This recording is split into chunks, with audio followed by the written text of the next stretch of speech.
Hey, I'm doing my stream.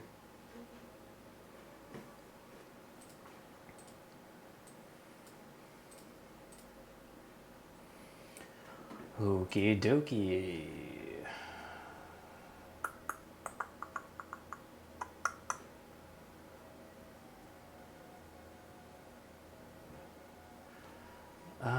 It's kind of hard to see. Huh. Kind of small.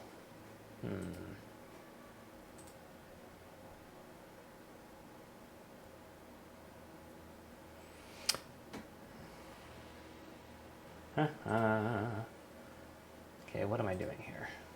Yes, this one.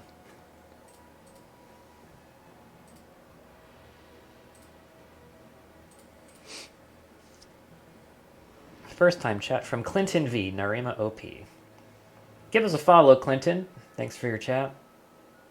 Hello, Chill Saber. Thank you. Hello, Advil. How are we doing? These icons are kind of small. You can tell what they are, right? Hello, Azure Ryumi, first time chat. Chaos Tales. Before we get going, I petition to change the categories to talk about how much of a niche each of the units has. That seems clear. Yeah, I mean, this is not an exact science, even remotely. And in fact, you know, you would probably want to like just have like a rating system for each category, like offensive power, defensive power, versatility, flexibility, cost, stuff like that. There's a lot of dimensions to it, but you know, it's just for fun. This is just a community activity here. Sword is a ranged weapon. No, I don't mean throwing it. Okay. The only reason Narima can attack up walls with her sword is because I don't have an animation for her for shooting her bow sideways. That's literally the only reason. So it's kind of a nice ability. Just imagine that she can jump that high. I don't know. If someone can't tell what the class is by looking at these pictures, we don't want to their tier vote. Yeah, Guile is one of the best traits in the entire game. It's so good. We did have it as oh,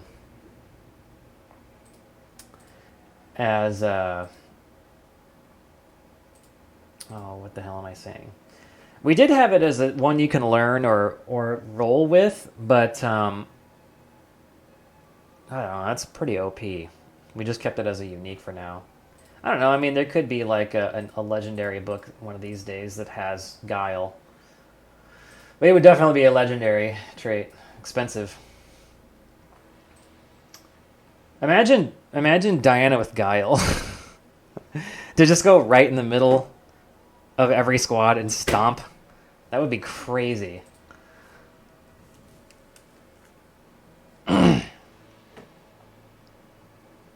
Oh yeah, I mean a champion, a swordmaster, a Vihander, knight, yeah.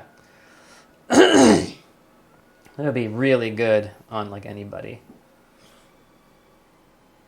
I occasionally might have a child coming in here. It's all good. Alrighty then.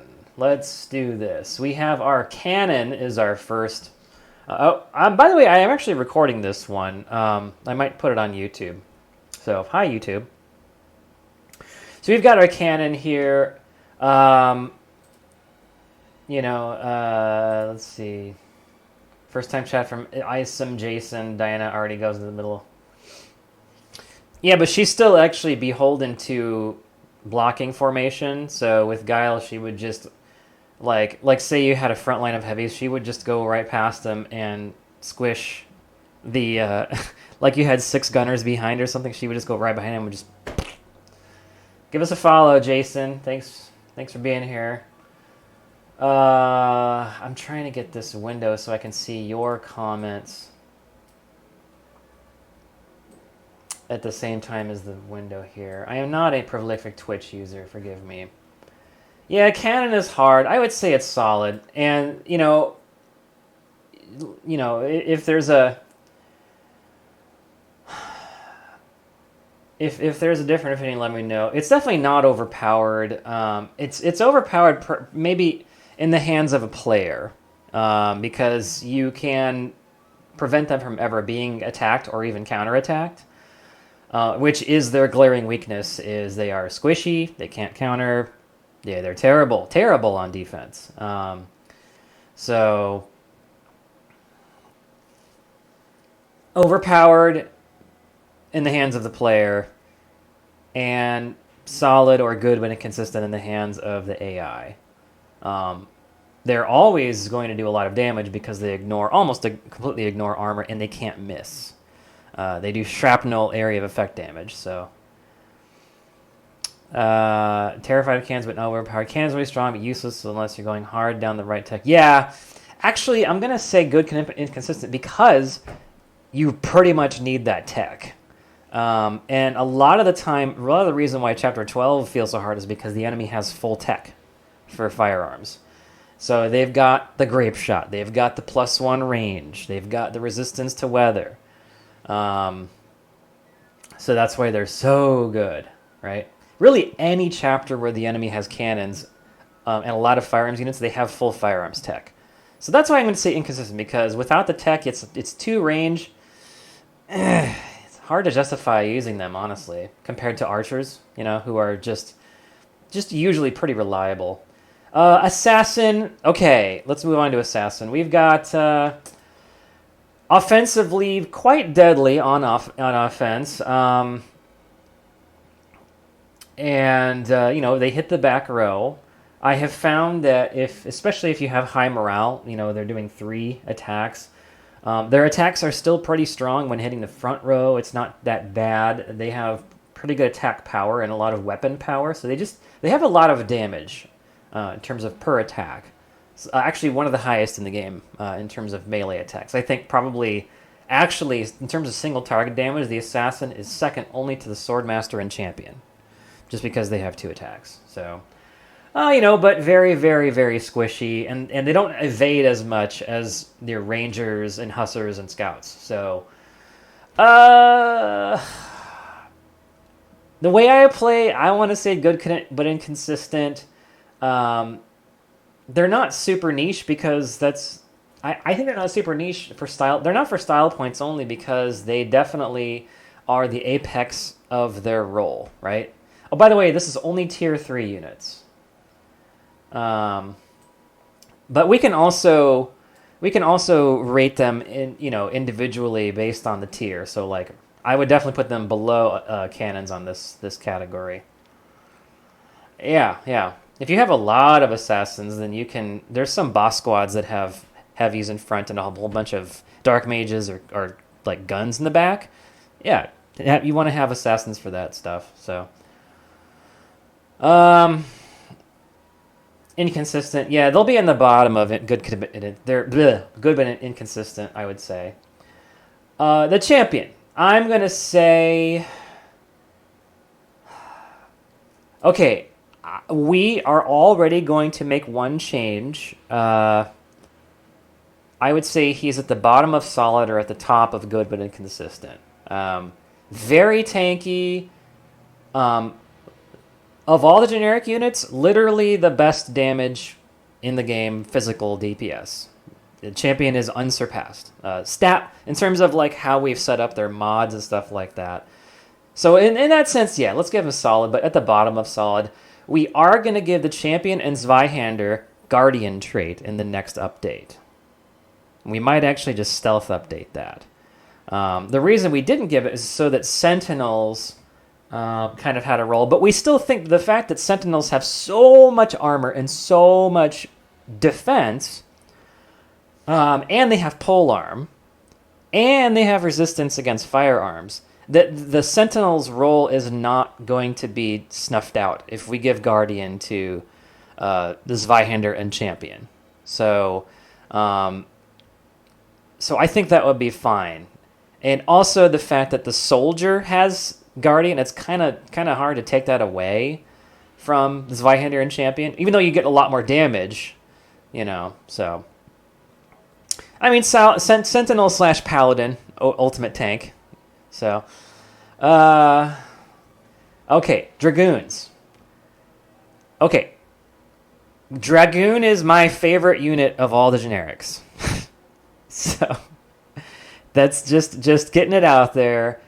They look so cool. Like, you can't see their look right now because this tier list has it in this, but you guys know how they look. They have this neat little, 19th century French crest and a visor helm, and they're sitting on their horse. Oh, they just look so awesome, graphically. Also, the Champion is probably the best looking unit of all generics. He looks freaking amazing. Looks counts too in this list, by the way. Champion, I think, goes to the top of solid because he just looks so good. But Dragoon looks good too. But yeah, I would say they're higher than cannons because full tech, they benefit from a lot of tech. They get not only the craftsmanship techs, which gives them musketeering for 2 shots, resistance to weather, and of course the cavalry bonuses, like the cavalry HP bonuses. Plus, it also gets the mid branch tech, advanced mobile warfare, which all that does is make Dragoons light. But that's such a niche yet super powerful tech. Because you can, that combined with musketeering, just forget about it. You can do ambushes, with 2 musketeering, with 2 shots.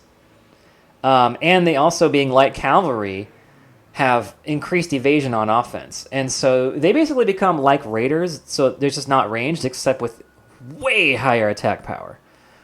But they do need the tech. They really need the tech. But they go from mediocre to insanely powerful with tech. So, oh god, I want to say solid, but they would be at the top of good but inconsistent just because they need all that tech. Centurions are solid. Yeah, Centurions are below Champions and solid, only because we're giving Champions Guardian. If it was the way the public game is now, then it would be this. They would be close to the top of solid. They have... Centurions are not getting Guardian because they already have Polearm Mastery and all that stuff. And they have a super good area of effect attack. It's one of the best. Much better than the Vihanders, honestly. The fact that they can squish the second row at the same time. I didn't even know how strong it was until I tried it myself. Yeah, that's great. And especially when you get hit by Centurions, you're like, oh shit, I need to deal with these guys in an entirely different way. Because they can just you put your squishy mages in the middle row and they just don't even care. Just you're dead, right? Especially if they get a crit on you. Yeah. Yeah. There's not a lot of Centurions in the enemy, but we do have 8 missions planned for the DLC. There's going to be a lot more of them in those. But yeah, they're just so tanky. They're so strong. They're not expensive to get, honestly. They have Polearm Mastery. They hit the second row. Very, very good. Only below Champions and solid because Champion is now getting Guardian. Moving on to Husser. We have basically the ultimate light cavalry, so they're the fastest possible unit you can have. They have extra, damage against enemy cavalry. They have hit and run. They have, Canto, Polearm Mastery, high evasion on offense. They can charge attack too. They can do everything. They have the ultimate they're such a modifier class. They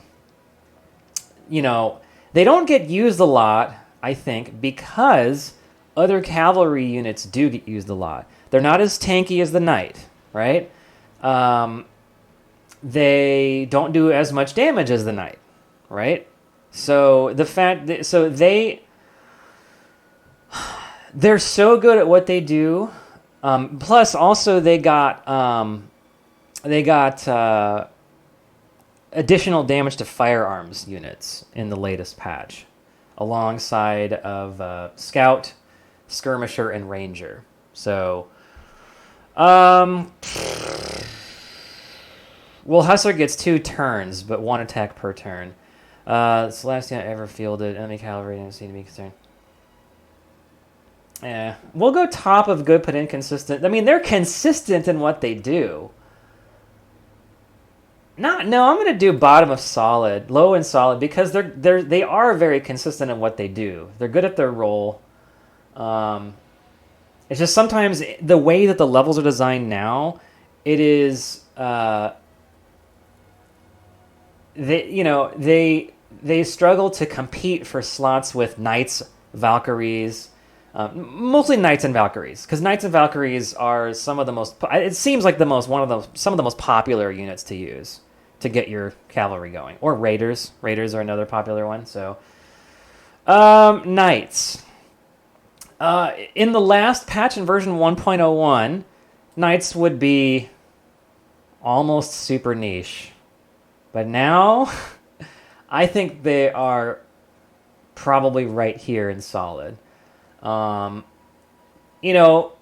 don't have the offensive prowess of some of the, especially not compared to, not compared to Centurions and Champions, right? But they do have the splash attack damage combined with charge, which can do multiple stuns. So they're almost like elephants trampling. They're kind of awesome like that.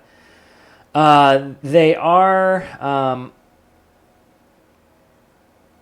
Yeah, I mean they also have a resistance to enemy archers, as do cavaliers. I don't know if you guys knew that. Yeah, Magic or Kanto is really good.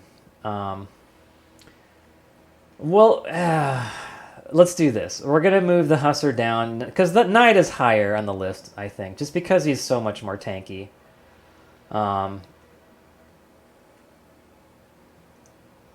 I mean, they're almost as tanky as Sentinels, honestly, just because they have the cavalry bonus to HP as well, plus they have resistance to archery. So, just the fact that they can provide you the Kanto plus their 3rd tankiest class in the game behind Paladins and Sentinels. So, all right. Yep, I am reading the chat, by the way. Thanks for all the awesome input here. Where's my dev partner? Hold on.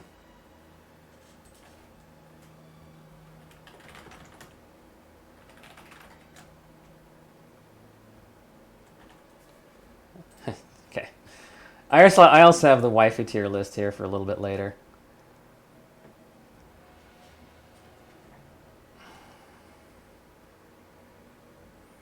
All right. Fire Mage is OP. Just the way that the AoE works in this game is the only reason they're OP. And this is actually still before they get their 1-turn tech. They're still OP. I think before they get their tech.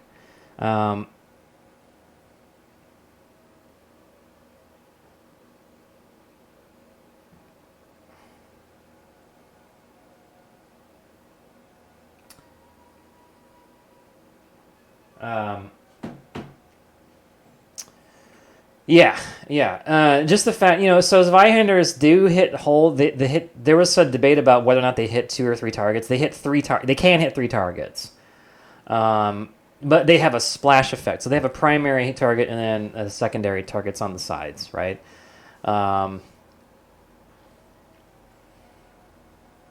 Well, why do I say the way AoE works? Because they always hit full damage on an entire row, and they often will hit the heavies in the front. And just the way that this game works and the way squads work, just the fact that vertically... So, like, looking... I know that columns and rows are different from how they are in the spreadsheet. I know. But I don't know, am I, like... Okay, vertically looking at this way... There's 5 columns if you're looking at it from the perspective of your squad, but there's only 3 rows: front row, middle row, back row, right? So the chances that you'll get coverage and full damage are much higher than if you were to use a lightning mage, which hits the column. So I was kind of under the impression, because they hit the column, that you'd be able to use a lightning mage to great effect against squishy back row warriors that were not mages, right? Archers, assassins specifically, the lightning mages. And I think they still are pretty good against those classes. But anyway, ice mages are solid, I think. They don't do as much net damage as the fire mage, just because of the way the AoE works. But chill is like a really good debuff, by the way. I don't know if you guys have like used it a lot, but if you either use ice mages or if you use the Essence of Embor artifact, which does it to everybody right at the start, it's really good. It's very noticeable. Even your heavy squads will start to deflect blows all of a sudden because the enemy's chilled, right? Yeah. So great debuffing unit. One of the best, I think. I mean, there's not much in terms of debuffing in this game, but they are really good at it. I'm going to actually put them higher than Knight, just because of how effective they can be overall. Lightning Mage, we'll go inconsistent, but really high on the list here. What do you guys think? Just because of the way the AoE works, I mean, they're if you get them, if Smite is great, because there's a lot of casters in the back.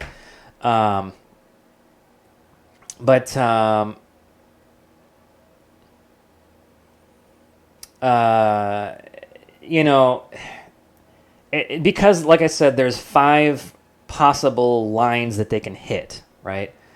The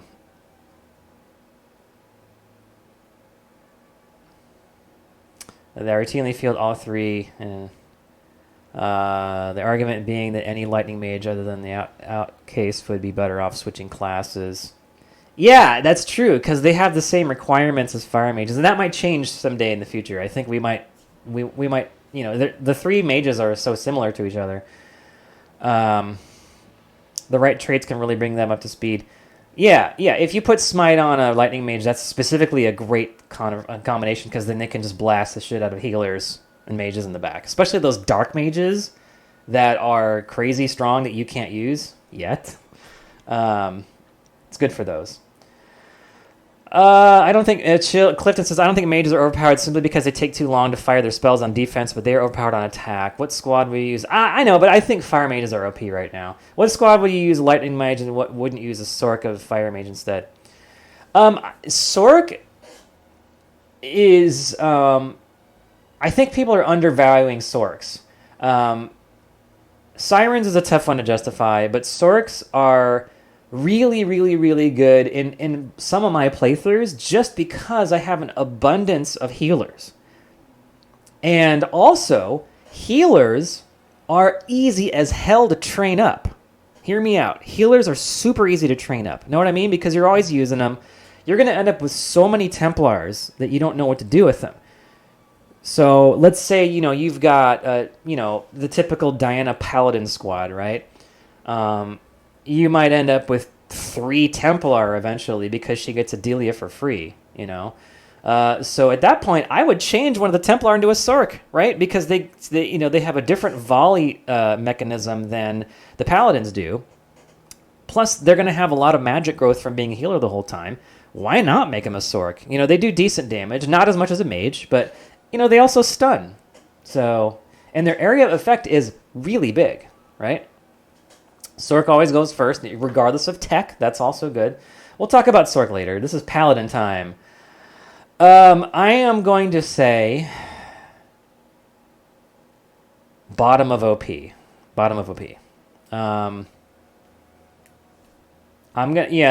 are the best tank in the game. Better than they were not meant to be, but they ended up being better than Sentinels. They were supposed to be equal to Sentinels, but the fact that they do bonus damage to heavies, They can heal. They have crazy tanking modifiers. They're kind of easy to train up stat-wise, although they do cost a lot with the Sunstone. While Sentinels only cost a bunch of iron, right? So they're not as OP as Fire Mages. And of course, everything falls to mass guns. But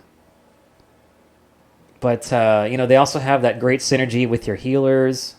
They're so good. I mean, overpowered doesn't mean we're gonna nerf them. It just means like they're at the top of the tier list, right? So yeah, they're awesome. Like, you cannot go wrong with Paladins. You know what I mean? You just can't. Excel in every single situation. Let's see. Raiders! Definitely solid. I don't know where in solid, but definitely solid. They're so good. Raiders are awesome, man. I might say top of solid. So far, top of solid. They don't actually get any changes from Horsebow except for more stats. Just the fact that mounted archery in this game, by virtue of being both light cavalry and archery, it's just so crazy good, man. Of course, don't let them get attacked, because they're crazy squishy, right? Crazy squishy.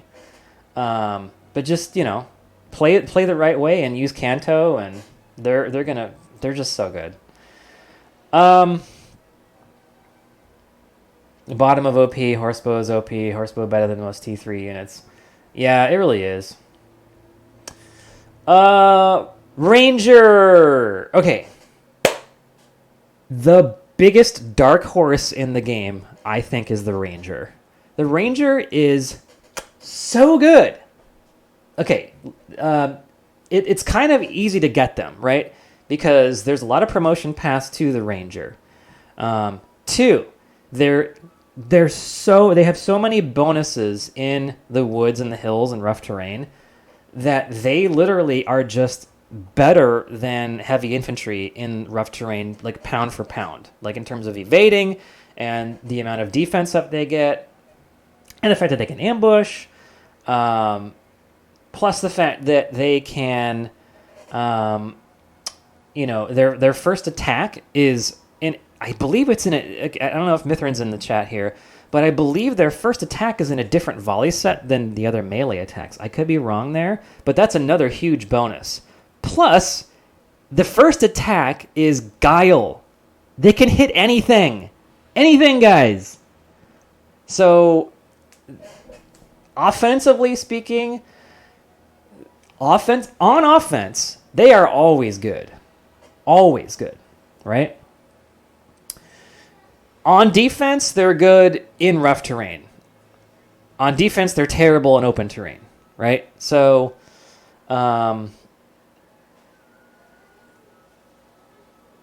maybe they're inconsistent, but I don't know. I like that. Then every light unit's going to go in inconsistent, right? Oh yeah, my kids. This is a tough one. They're, I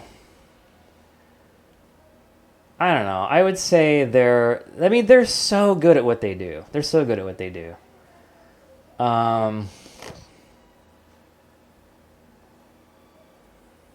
Oh man, y'all haven't. Yeah, have y'all seen my Raskuja squad? Holy mackerel, dude! Ranger Assassin, Raskuja, Narima. They're fucking kick-ass unit. That squad's like the best squad I have right now. Bottom of solid. I'm gonna go with bottom of solid. Just, they're not up to speed with these guys, but they're definitely, in terms of just reliable, they are reliable. You, the player, can put them in a situation where they are always reliable, right? Don't put them in the open terrain, right? They are budget troops, but man, they end up being so good. Okay, Gunner. By the way, this is just, my opinion as a player of the game that we made, right? So, little disclaimer there. Gunner, I actually, inconsistent. I mean, this is my tier list, so, right? Inconsistent, like, as a unit, to me is like the Lightning Mage because of the way that AoE works, right?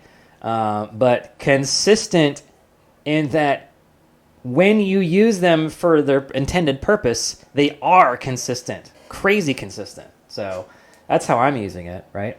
They're just reliable. I proposed with Mithrin that we add a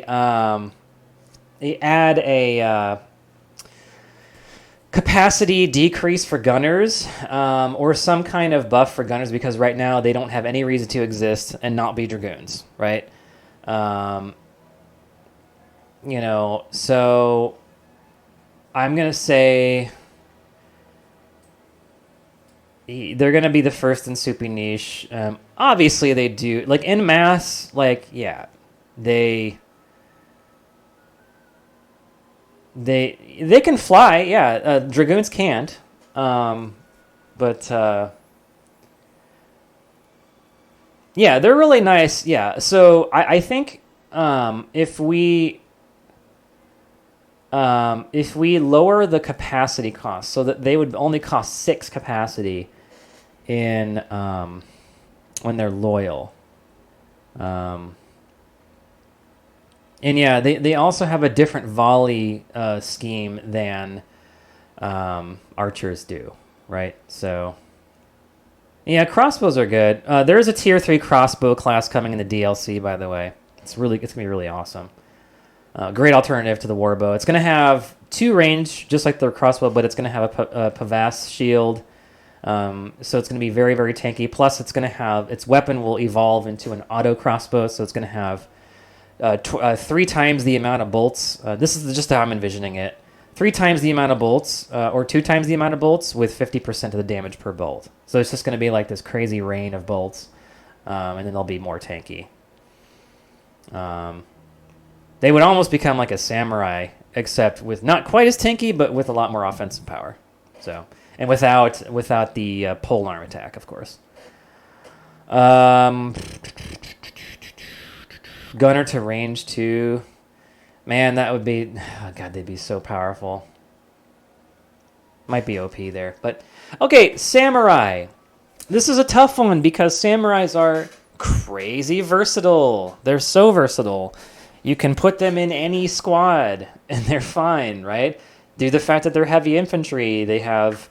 they're tanky.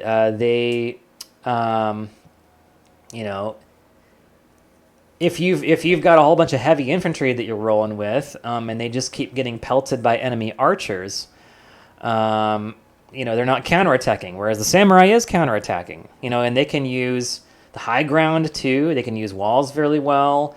They make great frontliners to archery squads, just because in the case where. And here's another hidden benefit to samurai in archery squads. When you do get counterattacked with an archery squad, samurai gives you cover so heavies provide the best cover, right? So, you're not getting the 3 range from the warbow, and you're not getting the, canto and hit and run from the raider class, but you are getting powerful cover effect the same that you would get from a sentinel, for example. And of course. They really shine, like they surprise you. If the unit gets attacked by melee, they use their spear and they use it very well. Like they have bonus attack against cavalry. Not niche. They are good but inconsistent, I would say, just because I would rather put just the way I play. I would rather put something else in their spot. But like. And they're here. No, they're higher than lightning mages. So they don't need to be buffed or nerfed. I think they're just great. Put them in the bottom of solid. Alrighty, Sentinel. Solid for sure. Just where do we go in the solid tier? Fantastic tanks. They have Guardian, they have the Polearm Mastery, they have resistance against firearms. They're cheap as hell to make. They might be like... Sentinels are like up in the high tier of solid. They're so good. I'm going to say not quite as powerful as Raider in terms of, but they're there. That's a good spot for them. Samurai would be OP with Guardian. Maybe. Yeah, the firearm resistance is like so important. They're just not. They don't heal, and they don't have bonus magic defense, and they don't have blunt force damage like Paladins do. So not quite as OP as Paladins, but they're just about as tanky. So, This champion spot is based on the change that we're going to add very soon with Guardian. We're going to give Guardian to Vihander and Champion. If Champion did not have Guardian, I would put them in like here. So now they're going to put here. Okay, I like them with Lysander to win every gun versus gun. But yeah, they're good. Very reliable. Sork. Okay, I guess we're going in super niche just because they are niche, but their debuff is very good. Like I said, if you're too overloaded with healers, you know what? They are better than some of these units and good but inconsistent. I would say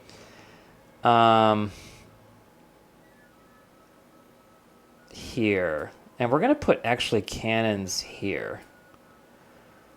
No, we're not going to buff Sorks. We've been buffing them like every patch. A Sork is absolutely better than Light Mage. Yeah, I suppose. Yeah, that's because just they have the stun. I agree with that. Yeah, multiple Sorks can be quite devastating. That's true. Just because the amount of stun coverage that they provide. Just the fact that they don't do nearly as much damage as even your Ice Mage and certainly not your Fire Mage is it's kind of a problem, but yeah, they're fine. I mean, we keep buffing them little by little, and we don't do these huge buffs or nerfs. Really, that's the way we roll is to do very incremental changes. So, yeah, Executioner's good. They're also better than Lightning Mages and maybe even Ice Mages on enemy phase because they still go with your units in first turn. Yeah. Shock and stun. Oh, yeah. So tier lists like that are long are so weird because you follow an iterative process. You think A, then you think B, and then B is based on A. So like your whole foundation leads you down a path, like a hallway of thought, right? That sometimes when you leave that hallway and you take a look at the big picture that you've built, then you're like, oh, wait a minute, that's not right. Let's just do this around. So it's kind of how tier lists that are long work. Yeah, I mean, they're good. I think you do find more value out of the Samurai and Cannon for sure. For me, anyway. Okay, Swordmaster. Solid. I'm going to put them probably here. So they're definitely better than Champions now in the public build, but I think once we add Guardian to Champions, then they're not going to be quite as good. But offensively speaking, they are tied with Champions for the best melee damage in the game. They are a little bit pricey to get trained up because they cost 2 obsidian and 60 skill. And the only way to get them is Sword Fighter. Sword Fighter, I would say, is one of the weaker tier 2 classes, kind of super squishy. So a little bit tough to get, but you can just hire a bunch of mercs, and you get like a bunch of free ones too. You get Narima, who is basically a Swordmaster. You get Ragavi, who is a Swordmaster. And then there's like 2 unique Swordmasters, right? So,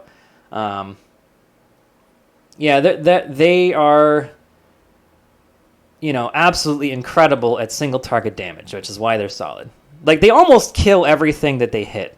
So, really, the only thing they wouldn't one-shot would be like a super beefed up Sentinel or something. Sword Fighter pipe. Yeah, the Sword Fighter has a lot of skill modifier, so... Yep, you get Ragavi, you get Renelin, you get Narima. Who else? I think that's it, actually. Oh yeah, and Swordmasters are some of the best. You know what? I'm gonna go Knight higher, and I'm gonna go Sword. Yeah, I'm gonna do this. Swordmasters are maybe the best unit that you can possibly put all of those crit traits on, right? Just because they have crazy amounts of skill that benefit from like Lithe Assault, Assassin's Reaper, Assassin's Heart, all that stuff. Precision, awesome to use on Swordmasters, right? So Swordmasters with all those traits would be like OP, just because they will never not kill what they attack, you know. Templars are OP, but they're not like I mean they're supposed to be. This is I don't know if you've ever seen like Lost Ark tier lists. They always put the support classes in a different tier because it's like, well, obviously they're going to be needed for like everything in that game anyway. In this game, does anybody not use Templar? Like, they're so just like bread and butter of like everyone's army and the enemy's armies, but are they OP in the sense that they're broken good like the Fire Mage? Nope, not really. So Templar are also they cost a Sunstone, but like that's the main reason you have Sunstones is to get Templar, right? So, they're so much better at anyone else at healing that it's just kind of silly, Yeah. So they're in that tier, but they're not in like the broken part of it. Okay. Valkyrie. I don't think they're OP, man. I think they're solid, but they're gonna be like above Ice Mage, maybe right around here. I'd actually like Knights better if I'm trying to get cavalry movement, just because they do more damage and are a little tankier. Whereas Valkyries are just like extremely versatile, right? They just are master of none, but they're jack of all trades. The only thing they can't do is ranged attacks, really. So, they're just like insanely reliable.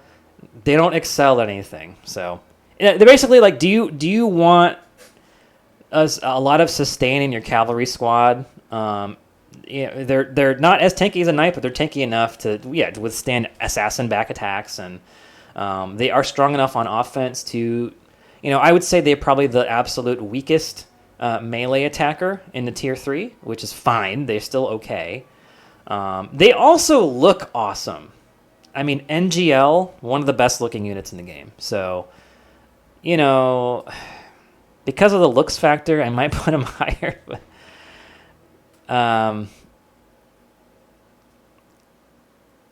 you know what I mean? Yeah, Diana's a special character. Valsco and all offense squads that might want occasional heal, frequent guess of Stefan or Rouse for me. Yeah, just the fact that they provide Canto if you get them in a cavalry unit is really nice. Without that, I think they'd be useless almost. Who's texting me? Oh. Okay. Warbos, solid. Orbos are like right there, I think. Maybe there. What do you guys think? 3 range archery. Like, get out of here. Warbos are good.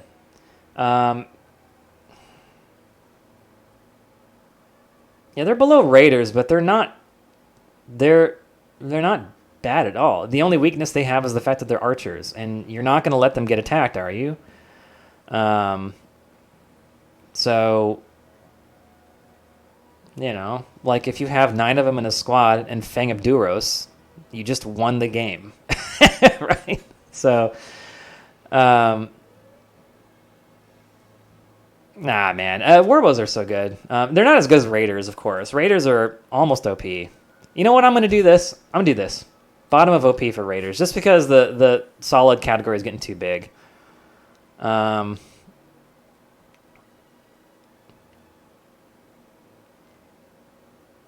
Okay. Yeah, Warbos are like a good like backbone unit. Common, easy to train up. Kind of. All right. Vihander. Public build, super niche.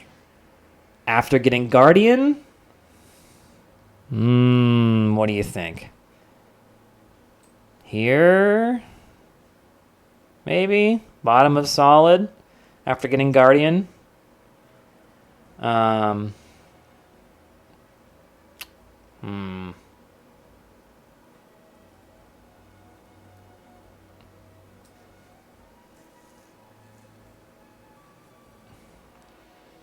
Okay, top of inconsistent. I think they are definitely they're above Samurai. I think in this regard, just because they do have the AOE attack. But yeah, I mean, they're very cheap to train up. They're like a budget troop, really. So, and they look cool. They don't look as cool as a champion, but they're a champion with a little bit less bling, So they look good. Okay, we have our 3 Dragon Riders are very similar to each other. We have our speedy one. I think we're gonna go. Blue is probably not the best. It's probably the worst dragon. I think. Excuse me. But they're still amazing. We're gonna go. Let's see, somewhere in solid. I actually think that silver flying dragon riders are OP. They have like 900 HP. It's silly. We're gonna go here for the blue. And then we're gonna go. Fire mages have the highest damage, so we're gonna go. Or fire dragons, maybe here. Here. And I think we'll do silver here. I think silver's the best dragon. If all things being equal, the silver dragon will have like 800 HP, while the same fire red dragon will have like 500. So yeah, silver's in 1.02. The distinctions between the 3 colors got a lot stronger. So silver's got more HP. Blue got a lot more skill, and the red got a lot more magic. Yeah, red is a popular choice for the damage they do, but I think for the purposes that they serve, silver, I think, is the most reliable. All right. Now, okay, we almost need a different tier list for the special characters because, like, Beatrix is, like, higher than OP, right?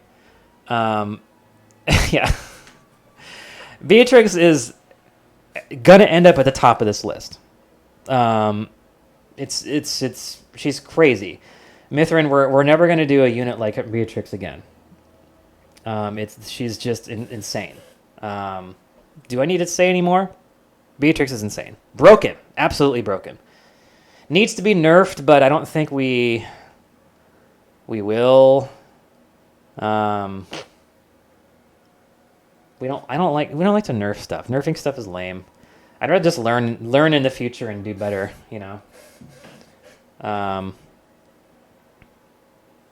Okay, wait a minute. But good consideration is the fact that Beatrix is not always available to you. So she's still overpowered, but not in a tier above overpowered, like broken. Please nerf.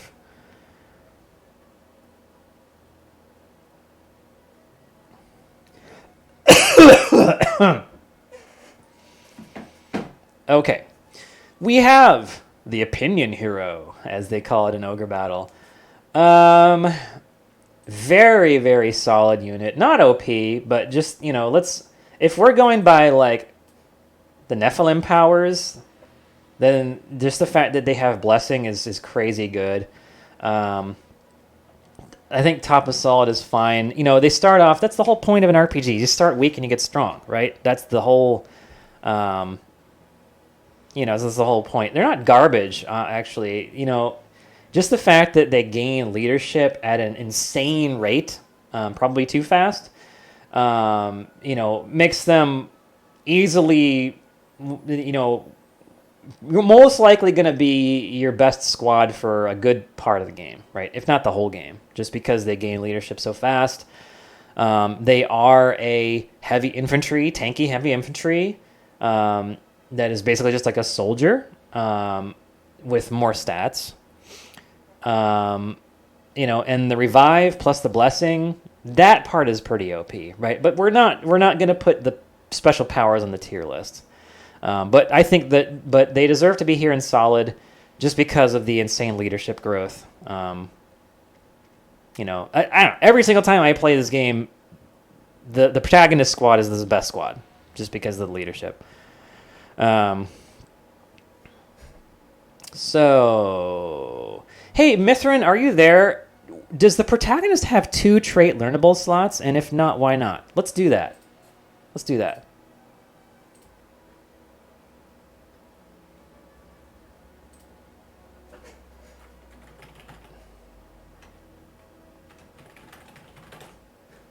Okay.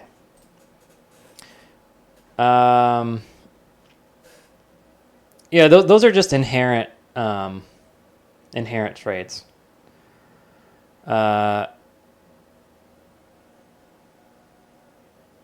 Yeah, protagonist should get 2. Let's propose that. I don't think there's any downside to that. Anyone disagree with that? Going once, going twice, gone. Okay, two slots.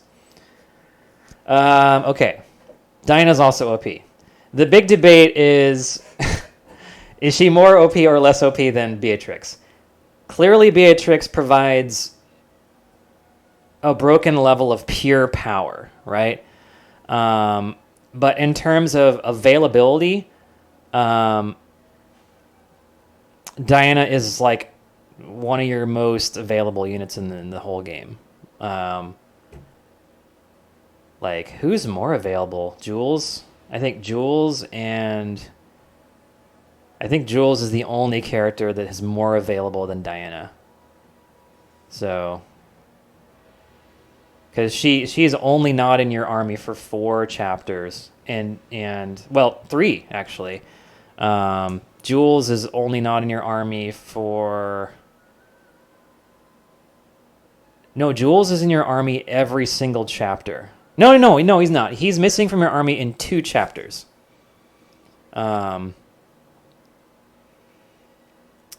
So, yeah, Jules is a good boy. I mean, he himself, and he's just a regular archer captain. Archer, that's all he is.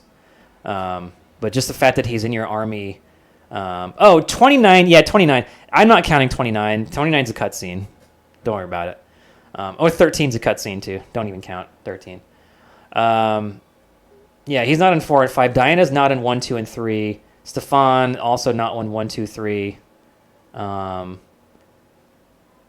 Sybil is not with you for the interregnum either. Yeah. Well, the MC is not, I mean, you're comparing the MC to gods. Zelos, Beatrix, and Diana are individually so powerful that they're... Oh, I don't have Zelos on here. I think it's too spoilery, maybe. Yeah, Barney is not available in Chapter 1. So he's just slightly less available than Jules is. Yeah, there's no Zelos on... Yeah, it's fine. Okay. Lysander. Tough one, man. Starts with sky-high leadership in an early game. I'm going to put him in OP, but probably not. Yeah, whole map buff is good. His venerable leader trait is really, really good. We'll go here. He's not as OP as Diana, guys. In terms of swaying the story, his all heal with beacon, everyone knows about that trick, is just insane. Shock and awe is really cool if you're doing cannons, obviously. No, Jules is not on here. He's just we're not doing Jules, Barnabas, Sybil, Abigail, Yaramir. We're not doing generic classes that are characters. And actually, by those rules, Raskuja shouldn't be on here either because he's just a ranger. So, but he has special traits. So, anyway, Raskuja. Before we fixed his trait, I would put him in good but inconsistent. But now that his trait works, he is OP, guys. Raskuja is the shit. I might actually put him. He's the best light squad leader, just bar none, right? He also is a cat, guys. He's got some of the most insane stat modifiers in the game. Like he and Narima both have like crazy high HP and strength growth, right? His HP is like if you have a bunch of rangers and you have Raskuja, he will be at like 400 when they're at like 250. So he's basically as tanky as heavy infantry, if not more. Decent skill. His leader traits are awesome. He does a lot of strength damage, so his attacks are good. Just his traits are really good. He belongs in OP. Yeah, him in the back row is so good. Stefan, before being promoted, is like solid, but after being promoted is 3 to 4 back attacks. And guys, that's good. Okay, I know you guys are hating on Stefan, but 200 skill, he's always critting, he's always dodging. He does, usually for me, like 4 back attacks, and those back attacks always kill. Is he as devastatingly strong as these people up here? No, obviously. I think there is a cap on how much skill benefits you for dodge. So, I don't think there's one for crit. Plus he's got thievery, treasure hunter. He gets you a lot of money, right? So that's good. He's also very, very available, just as available as Diana is. And he gets friend zoned by Abigail. Looks cool. Yeah, bottom of OP, I think. He doesn't know, but he provides so much utility to your army just from all the money he gets you too. So, okay, this is a tough one here because Narima is extremely powerful individually, but like not as a leader. He's just really bad squad leader. Like probably the worst squad leader other than Sybil that you get just out of the box. But just as an individual, boy, she's just devastating. I'm probably going to go OP. Not as higher than Raskuja. We're going to go here. Right here is Narima. Guile plus wall attack plus crazy strength HP stats plus double attack plus has a bow. Get out of town, man. Just if she didn't have Guile, she'd be like in solid, but she has Guile, like the best trait ever, so it's right here. I think I'm going to put Paladin lower just because the Paladin is not that crazy. And Templar. We're going to go Templar here. Yeah, that's good. Raider, nah, let's do Raider here. I think that looks fine.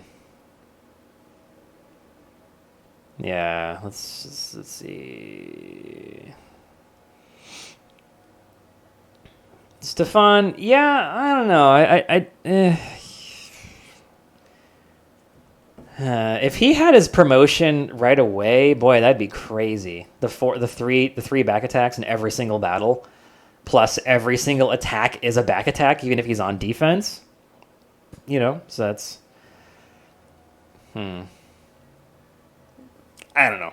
Okay, Azeros. OP as fuck, man. We're going to go probably there.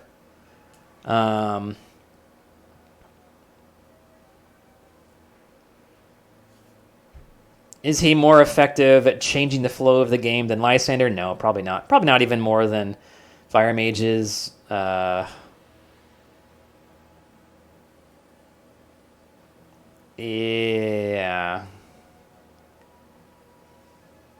So MC is only in solid Keck.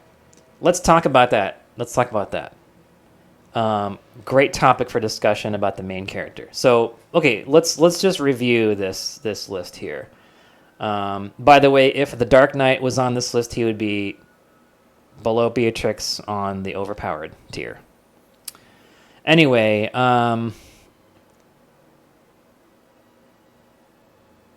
yeah, so super niche, the gunner, I don't know what we're going to do with this guy. We're going to need to give him something special. Right now, there's no reason not to go Dragoon.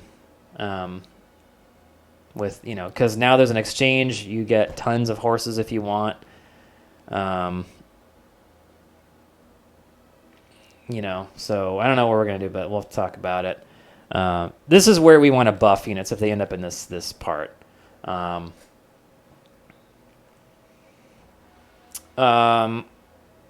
Vihander's getting the Guardian. Samurai's perfectly fine as a versatile jack of some trades.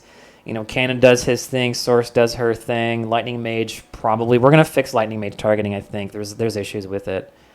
Husser, for whatever reason, he's a powerful unit, but for whatever reason, people just don't use him much. Dragoons, not that great before tech, insanely good after tech.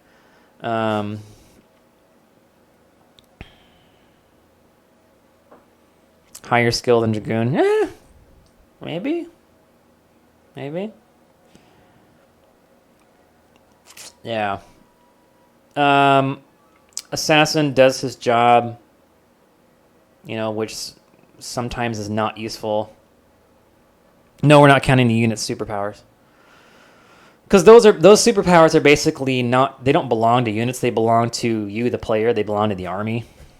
So, Husser suffers from single target, single hit gated by front ceiling of usefulness. I would say Assassin needs more some kind of help. Does it really? You ever been hit by them? They're pretty nasty. Ranger, for how cheap he is, he's really good. Ice Mage. But Ice Mage is fine as is. I think we're not going to touch him. Underrated, by the way, Ice Mages, I think. You don't have to go Fire Mages for everybody. Try some Ice Mages. The Dragon Riders. I don't know about these Dragon Rider ratings. The fact that you get flying is really awesome, but that's more of a squad thing. I would definitely rate the 3 dragons in that order. The way I use them, I prefer the tanky version.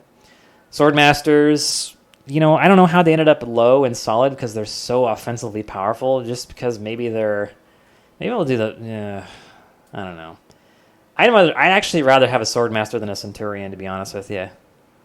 They're good, man. They're really good. All that critting. Yeah, on defense they die easily. That's why the player, have to use them properly, right?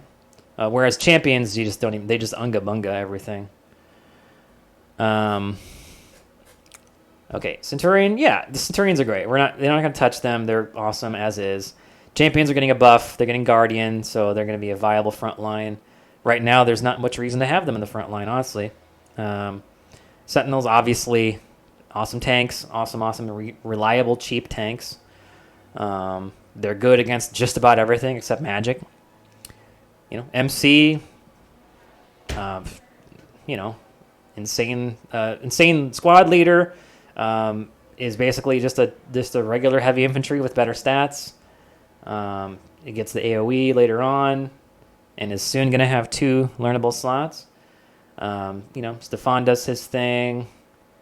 Raiders, obviously, one of the best generic classes in the game. So are Paladin and Templar. And then we have our uniques that are all just super powerful. Except for Fire Mage is probably the best generic class. So, yeah. I think that looks good. That looks good. 3 learn bow slots. I don't know. All right, waifu time. And husbandos are also on here. So, okay. Okay. So this will be a good chance for me to kind of go into like their lore a little bit and like their, and I'm gonna rant a little bit, guys. To be honest with you, because people give me a lot of shit about the bonds and all that stuff. Yeah, yep, I saw Jason. But yeah, so Abigail is not a child. Abigail just has a baby face, guys. My wife is in her mid-30s and looks like she's 20, right? And is also short. Abigail is short, right? So is this whole thing about she's a child? It's like, shut up. No, Abigail's like 23. Okay, she's an adult.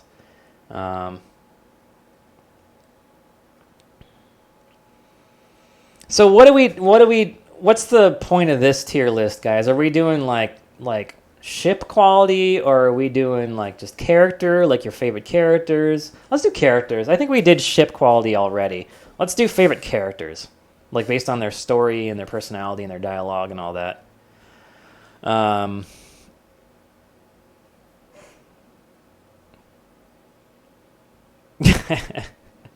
Well, she looks a little different from my wife, but it's the same concept. My wife is Filipino and short and cute and looks younger than she is. Abby, in terms of no, I like her kind of. I actually think her personality is really underrated because you meet Jules first, and Jules is like, I want to hug everything and chase butterflies and eat cupcakes and right.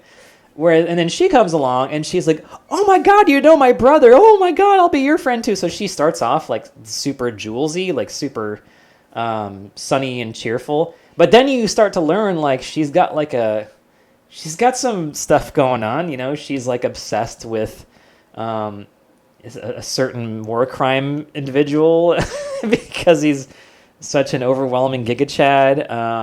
She's got this dragon thing going on. So you almost think with Abigail that she's like, there's a lot more to her than she leads on, and she also like makes a joke about like taking over the throne of Siena at the end, because Jules did. He goes, really? And she's like, oh my God, no, I'm joking. All right. So I don't know. I want to put her B, like maybe lower B. There's more to her. She's underrated, I think, as a character. Antares, man, you got to give Antares like the S, just because the DLC is going to actually feature Antares. By the way, spoiler alert. Part of it's going to feature. He's going to be a big part of the DLC, and you will get more of him. Yeah.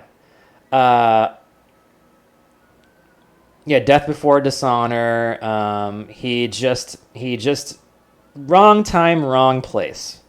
Right thing, wrong time, wrong place. And his and this is not a spoiler because we used to have this in the text in the game, but he is a war hero from the Succession War, right? Like a literal, like decorated, like he lost his eye in the Succession War, and at the same time, basically led the charge to put an end to the war. Like he is maybe one of the greatest heroes of the last generation. Is this guy here, right? And so if you're talking about like real life examples, like if General Patton hadn't been disgraced politically, or Chester Nimitz or Eisenhower, the war heroes of the last generation are always highly venerable people, right? And this is this guy. This is what he did. Plus, in his older age, he did what he did.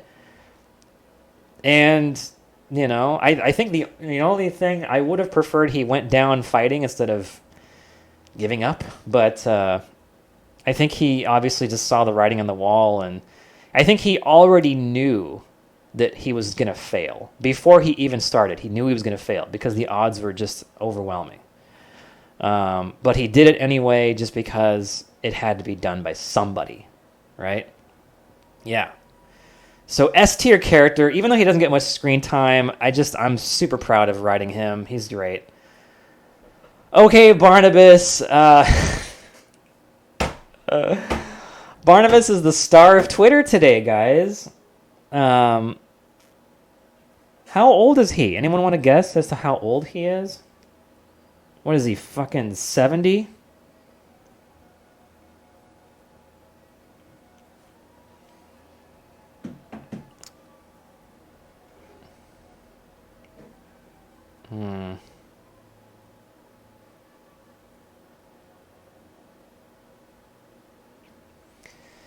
Okay, so he's in his mid-40s, guys, by the time the game ends.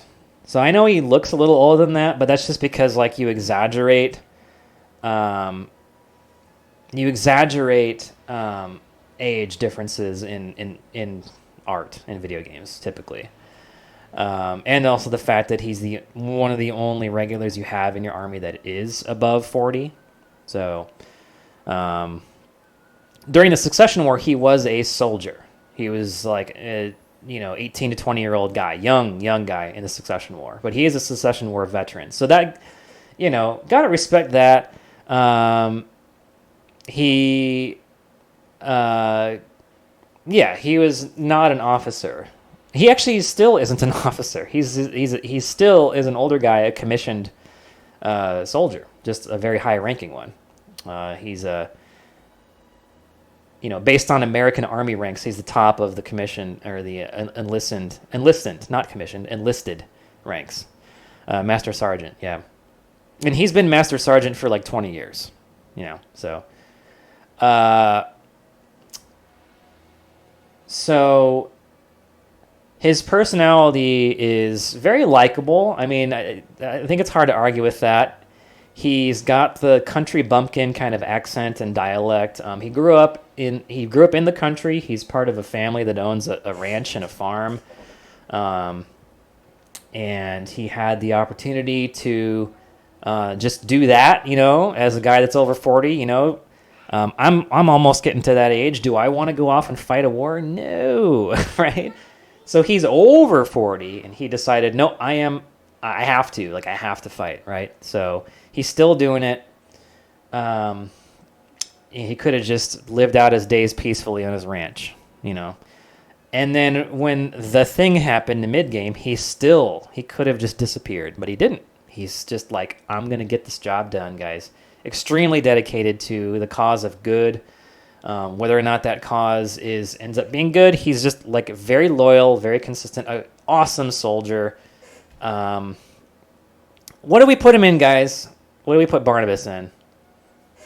A, maybe?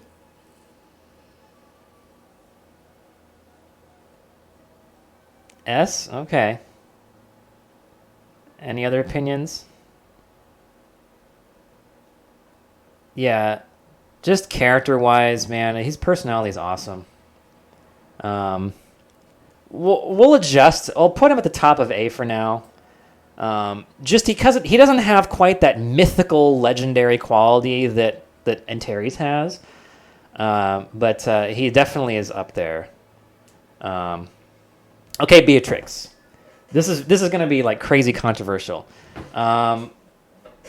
Is she a tragic case of somebody that like things happen to her and so she's kind of loopy and weird and goofy? I don't know. Well, I think we'll find that out, right? Or is she just naturally a kind of a crazy person, right? Or is she crazy? Is she just always joking the whole time? Is she just a big smartass, right? You kind of don't know with Beatrix. we already did her power tier list, so let's not take into account the fact that she is like way too strong. She's beautiful, but we're not doing that either. This is a character tier list, right?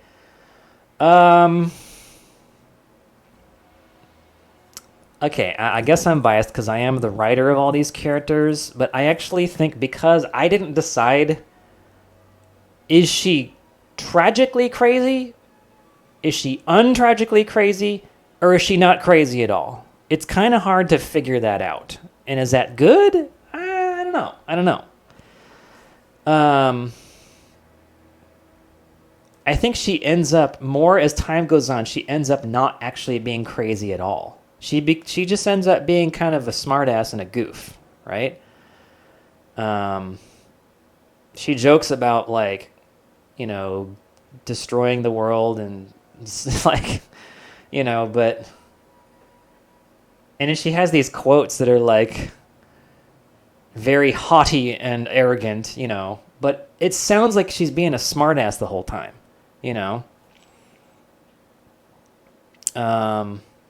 But then again, I think she clearly knows. She knows she's physically attractive, and she knows that she's powerful, and she kind of full of herself in that way, arrogant. Actually, it's very arrogant, and that can get on some people's nerves. And I think she remained arrogant throughout the entire game, right?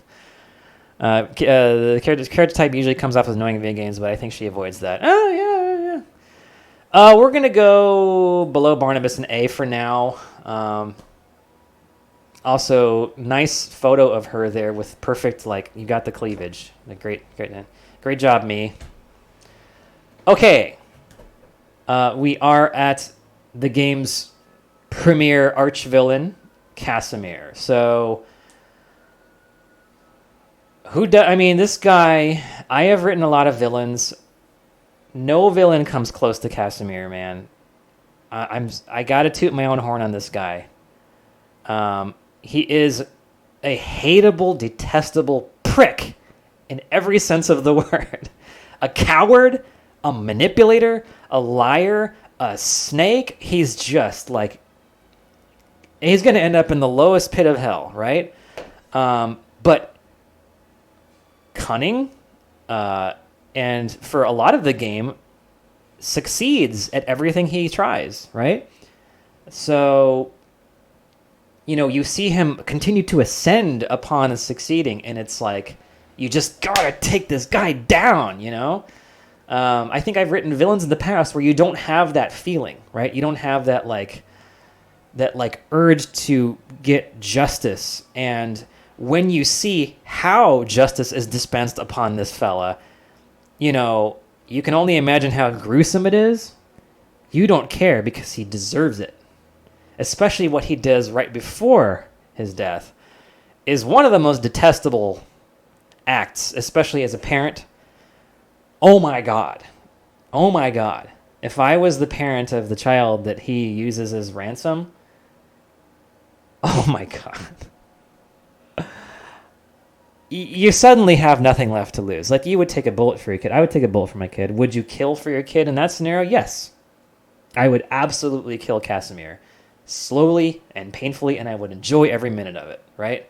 For what he did. So, now, is that out of the realm of possibility for what he would do? No, it's not. He would do that. It didn't, come out of nowhere. Is this oh, wow, this guy's is he stooping to this level? No. It's what he would do. You know what I mean? So,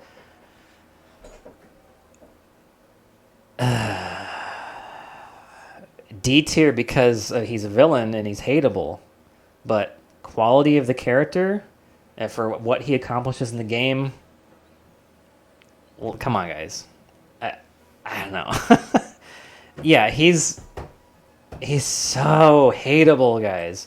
And not in a cringy way. He's genuinely a formidable adversary, right? Even though he's got a lot of weaknesses, he ends up being a tremendous problem, Okay. And the way he dies is, I think, the way a lot of thirsty simps would like to die, based on our fan base. Anyway, I'm talking to you, Mafu. Are you in here? All right. Kasamafu. I can just see it, like, live streaming Casimir's death, and then, like, all the comments are like, I wish I was him! All right.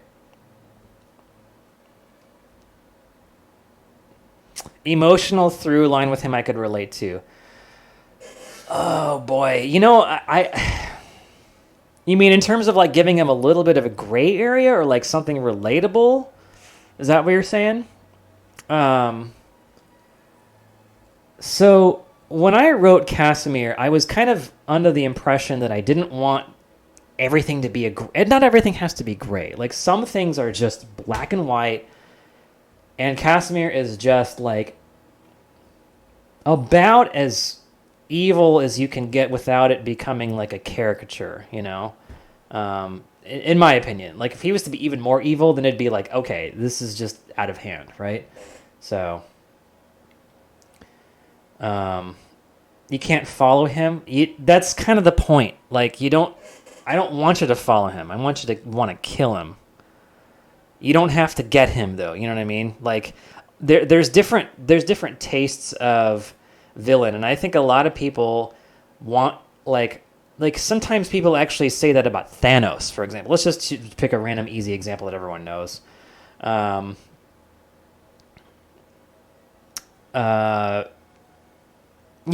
He also kind of, like, you know, and there's some parts of that tradition that he wants to get away with or do away with, which you can kind of understand, because, like, the succession crisis led to a terrible war.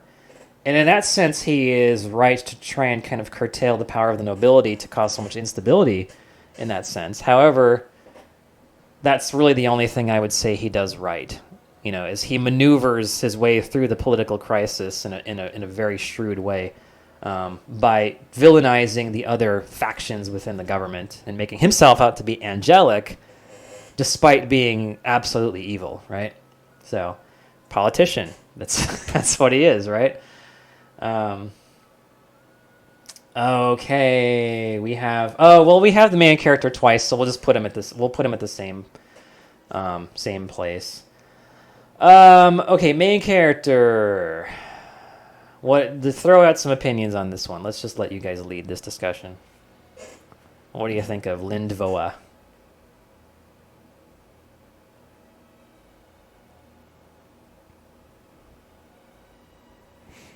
Catch up on messages here.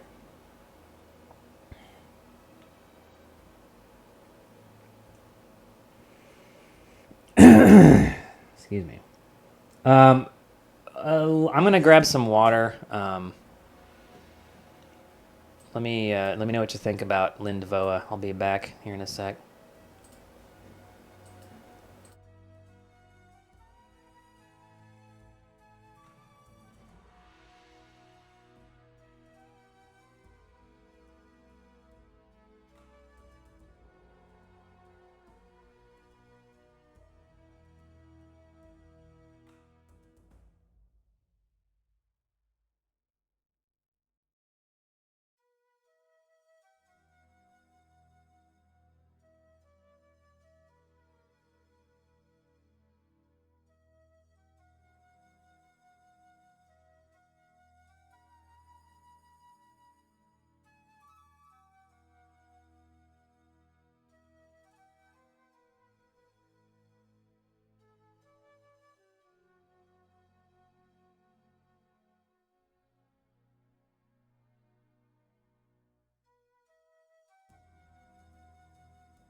Okay, here we are.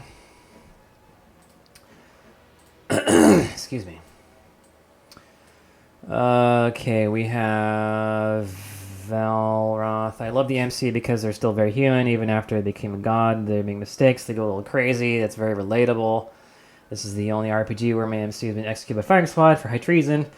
The only thing I didn't like was DeVoe was pretty hard. Like, I'm not about this prophecy bullshit, and then ends up kind of all in. But I do like it's hinted that he may not be fully him, and the events that lead to him being a green unit. I just wish that maybe I am a true believer now, because it could have been come earlier. It was kind of jarring shift for me. The counterpoint, he got executed by firing squad and came back to life. I feel like the MC still doesn't really buy into it. They insist they aren't Dunar, but now they have power, they're going to use it. That's enough to shake up anyone. So the worldview MC has some slow points where they're viewpoint of the player. Yeah. Oh, so where should we go with MC here? What tier?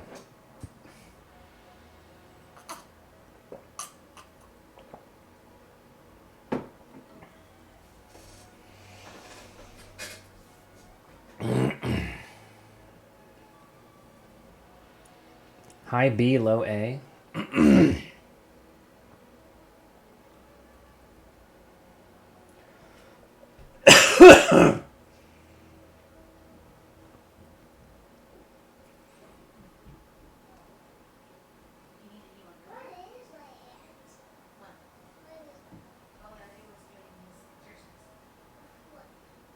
Oh, that's a pull-up bar. It's kind of like monkey bars, except just one bar. Okay, we'll do A. Where in A compared to Barnabas and Beatrix?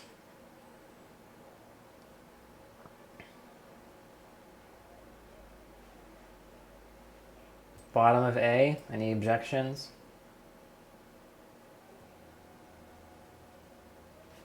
Okay. Yeah. Below B and B. Who all's here, by the way? Oh, we got a good crowd here today. If you haven't followed, please follow. If you haven't reviewed the game, give us a thumbs up on Steam, please do. Don't know why, but we've just invited every curmudgeon in the world in the past couple of weeks. We're trending like 85 to 90% review for whatever reason. Since 1.02 came out, it's just been a barrage of thumbs downs. And, I've actually looking at, there's a lot of these, they do like only thumbs downs, and I don't know why we've... How do you do your bars? Well, it's way high up there, sweetie. Once I'm done, we'll do pull-ups together. Okay, I mean, come on. We'll do them together.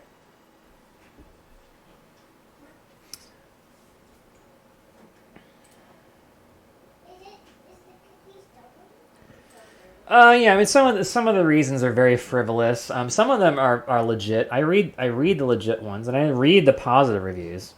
You guys don't know. I've read like all the reviews that are positive, except one of the ones that are just like good.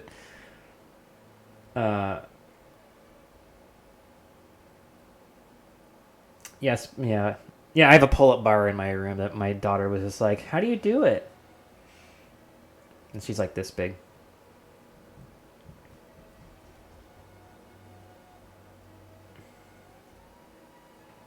You'd get more follows if you did work out for us.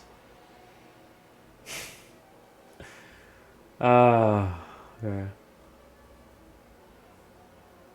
Yeah, I don't know. I don't know what's going on, guys. I actually can't explain it at all. It's just this random... the only theory I have is that, there was a sale recently and we were launched 1.02 at the same time-ish, and so there was a lot more visibility lately. As more visibility happens, you expand your tent that you reach beyond just like the natural, like, I waited for this game my whole life, right? It seems like we've already kind of got to those folks, right? And then now we're getting to the slightly more skeptical, and then of course you have the contrarians who just want a thumbs down stuff. So the problem is that statistics is just a very, being overwhelmingly positive is a really good place to be on Steam, and statistically speaking, you have to have 19 ups for every down you have. And in the past week, we've had 20 downvotes, which is a lot. That means you have to have 390 upvotes to make up for it. And we have not had that many. It's been like maybe 200 upvotes to 20 downvotes. So, you know.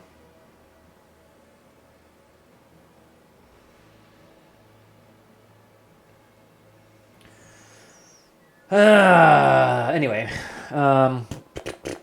Okay, let's move on with this character list, yo. Diana next. Diana gets the most screen time behind the main character, if not maybe even more than the main character. No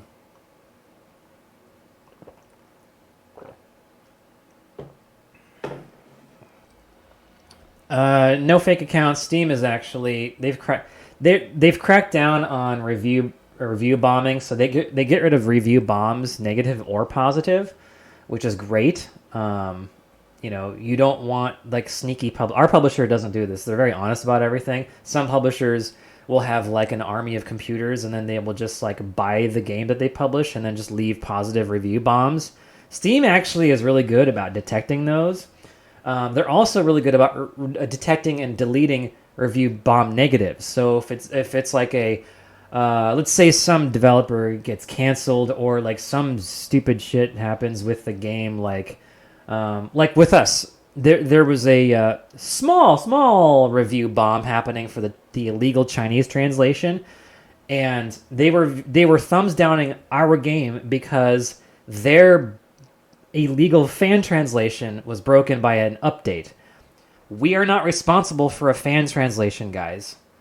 And so essentially I made the case to Steam, look, they're review bombing their own illegal unofficial patch, right?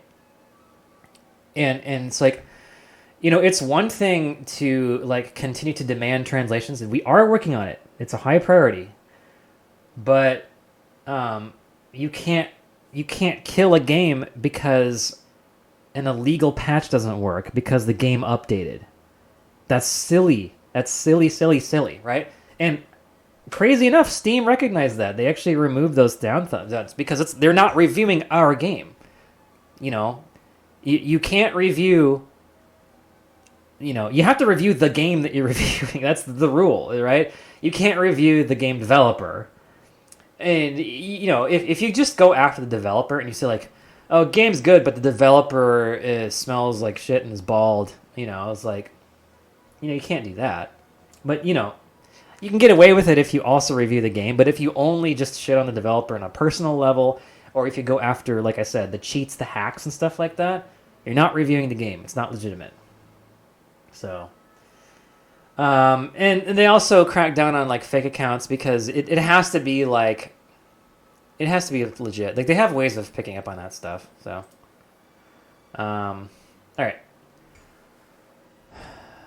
Yeah, Diana's. It feels like cliche at this point because Diana's just like she almost defines this game, guys. She's more famous, I think, than the main character, in game and among the player base. Not just because of the mommy fetish thing, but like, I'm really proud of how she ended up. Like, just in terms of her personality and just the fact that, she's a little bit older. Usually females are all 19, 20 years old. Diana's like mid-30s, right? She's my age, right? So, and she's a mother, right? An actual mother, right? And that is a very important part of her story, how it plays out. Also, the Donari Temple meta is like a huge part of the game story, and she's like the temple. She's like the embodiment of the temple, right? In my opinion, she goes at the very top of S tier, just because of her importance to what this game is all about. Her very kind of like, she's like a teddy bear, like very like a warm, cuddly personality, underneath this kind of veneer of being a stubborn musclehead, you know? So it's kind of this like juxtaposition, but she's not like a dumb meathead, you know? There's a brain there underneath all the muscles, right? So, you know. And who doesn't want, you know, you would want to just have her around in whatever group situation, either as a leader or as a supporter or just as a solid, just ass kicker in every sense of the word contributor, right? So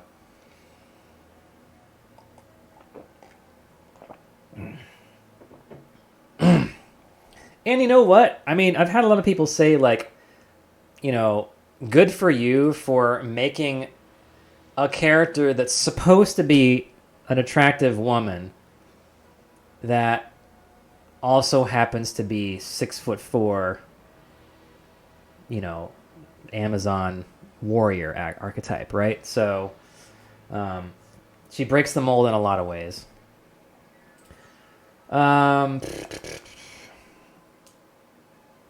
Okay, Adelia.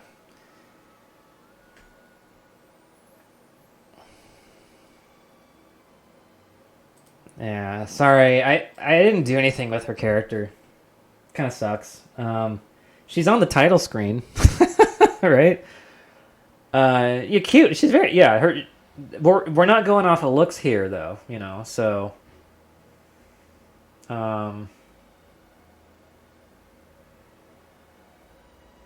She's an extremely powerful healer, but that's a power thing, you know.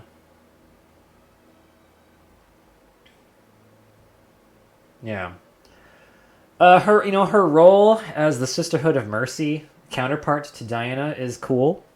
That in itself, I think, is more attributed to Diana's character than it is to Adelia's character, because Diana is actually her essence of how the temple works is played out through that character, but not really in Adelia, you know. So, okay, Florina. What do we think for Florina?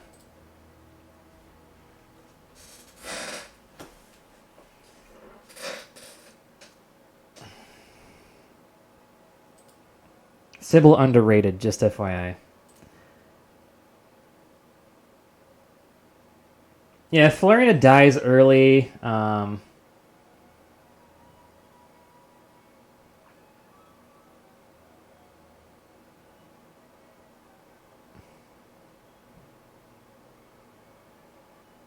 Stupid as hell. Not the brightest bulb, right? You know, but not everyone has to be smart. You know, I think that most of the characters can hold their own intellectually speaking. You know, the characters that are physically big and powerful, which is Zelos and Diana and Yaramir, I didn't make them dumb, right? So, in fact, I think I made Zelos very high IQ.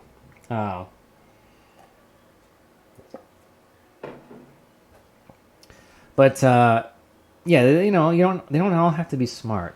I think the other nobles of Viridia described Florina as just like a figurehead. You know, you're the only blood relative to the Iblis line of nobles that has a loose connection to the imperial line.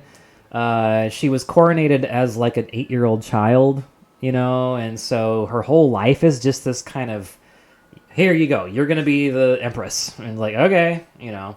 Doesn't strike me as somebody who's doing any actual governing. So, you know, but, you know, she definitely she does her job. Like, the government wanted her to end the war. And that's exactly what she did. And she embraced the role and seems to have a sense of right and wrong and seems to be a kind person, right? So, and she had a lot of sympathy for... Here's what... I'm going to move her to B here. For one reason. Because she did have one significant line in it. She reached out to Antares and said, I'm concerned about you. You don't need to be getting yourself killed here. Even though he kidnapped her. Right? Hey, sweetie. Oh, cool. Oh, I'll try it later, baby. He kidnapped her, and she still was, like, very sympathetic to him. You know, and that was not Stockholm Syndrome. That was just... She kind of recognized the situation and thought that Antares would just getting himself killed for no reason, you know?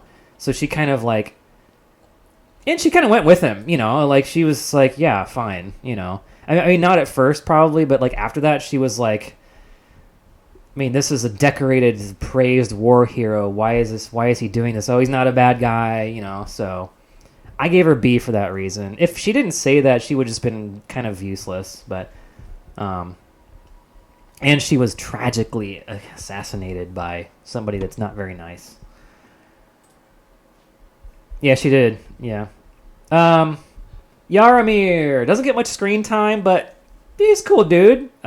He's an important noble. You know, he's a very, very like straightforward, buttoned-up guy. I think what makes him stand out is that he is the ultimate devotee and follower of the Donari faith. Right? He is just like he sees Donar come back, and he is just on his knees, literally. Like, this is the greatest moment of his life, right? And he becomes, not only did he become the first person to join the new rebellion, but he becomes, like, the first benefactor, like, wealthy landowner, powerful person to, like, actually establish a territory, right? So he does play an important role. So, you know, I'm going to go here. I'm going to go here. I like Yaramir. He doesn't get a lot of screen time, but his role in the story is really cool. And he gets actually a lot of screen time in the DLC, which will be cool. Okay. Amy, don't touch my mic. Thank you, because you're making it shake. Okay. Oh yeah, and then Yaramir also voluntarily abdicates his role as a noble, but then he accepts the duty of a senator, basically, right? Excited for Hot Guy Yaramir in the flashback DLC. All right, Jules. What are we gonna do with you, boy? Controversial pick here. People don't like how he's just stay strong. People don't like that grates on people, I think, because he's too happy, too cuddly, too fuzzy. But you know, he is also kind of has that Barnabas quality where he's just an incredibly loyal, dutiful soldier. Yeah, we are in cynical times. That's right. Yeah, you know, and he is, of course, I don't think anyone here has not had this happen, but he is the legitimate heir to the line of the House of Dargon. Now, the House of Dargon has been out of rule for like 100 years, you know, so it's kind of weird to just like bring back an old dynasty after that long. You kind of lost your legitimacy at that point, but the people still wished it, and he embraced the role. And you know, if he marries Narima, then he abdicates the responsibilities of politics and the war, right? He does not abdicate the throne. There's been some misunderstandings here. He remains the king of Sayuna no matter what, but he becomes like, you know, more of a domestic affairs sort of thing. That's where he handles those. So, King Dowager. I mean, he's still the king, like the top of the hierarchy. But you know, his wife does the mean stuff, right? So, first time chat from Amelia Clark. Eyebrows, King Dowager. Give us a follow. Why is your name Amelia Clark's Eyebrows? That's hilarious. I don't know why, but it's hilarious.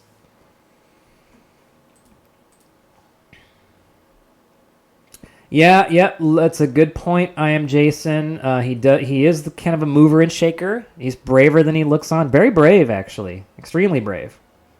You would think that he's not because he's so cuddly, but he's actually, you know,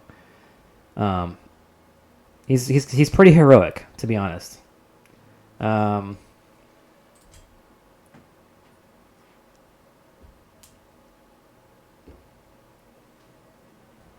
Give him the lucky trait. I think actually that's a great idea. He is very lucky. He and his sister were adopted by a wealthy, Viridian family. He was removed from poverty, which could have gone a lot worse for them. And then he became the king.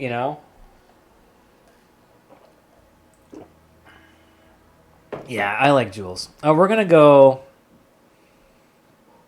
here. So I think Beatrix leaves more of an impression on people. Hi, sweetie. No. You want to sit? Ugh. Ugh. Where's that on the? Okay. I mean, look at you. Right there. No. Yeah. All right. No. I like Linmo. Okay. That was kind of Lux into being part of MC's group while he's just scouting a rebel fort, Yeah, a lot of good luck on Jules' life. People also hate on him for being water affinity. Yeah, it works for his character. Not everyone has to be aggressive and, All right, Duke Lothar. Doesn't get much screen time at all, but a very ballsy move to go against the government in Chapter 9. No one gets him to do that. That's entirely his decision to do that. So heroic and brave, noble, and when he recognizes that all is lost, he basically is like willing to just abdicate his position and go into exile. But then he was killed before he could do that. I would say he deserves to be honored for his like entirely good nature, right? Not yet. She's up here with me. Integrity, yes. We'll go. Someone need my help? We'll go here. Here. All right. All right. I know that Lysander is going to be an S tier. We just don't know where in S tier. He's just an awesome character, man.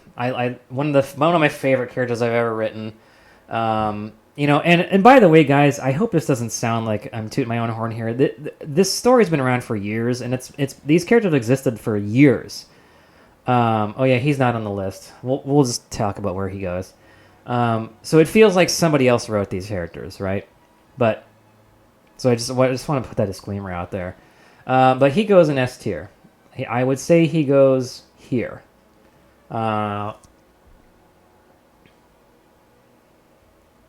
Any disagreements on Lysander?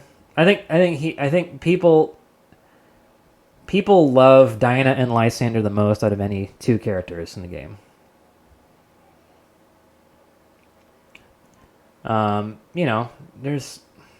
There's just so many reasons. Like, he's so well studied. He provides a lot of lore that's interesting to listen to.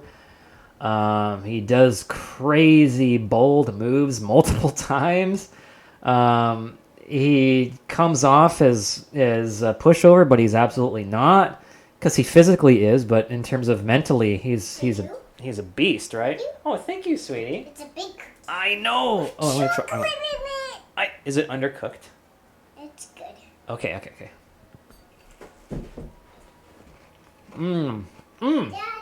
I tripped over your clothes. I know. I tripped over your clothes like. They're so good when they're undercooked. You're so Hey, can you tell mommy thank you? Can you tell mommy thank you for me? Tell her I said thank you.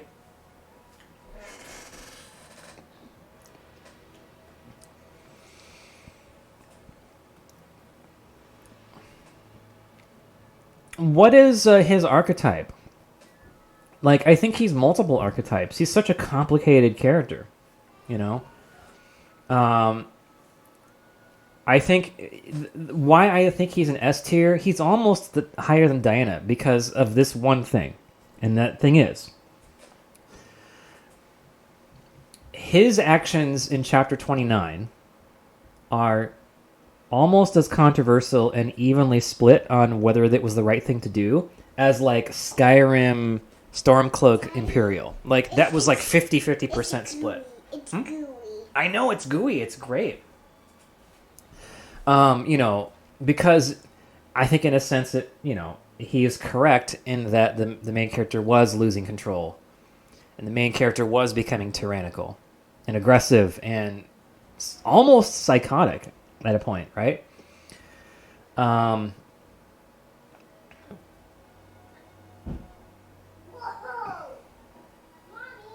I got I think, Amelia, I think the cutscene was already long. That would have been awesome, but I think the cutscene was already really long.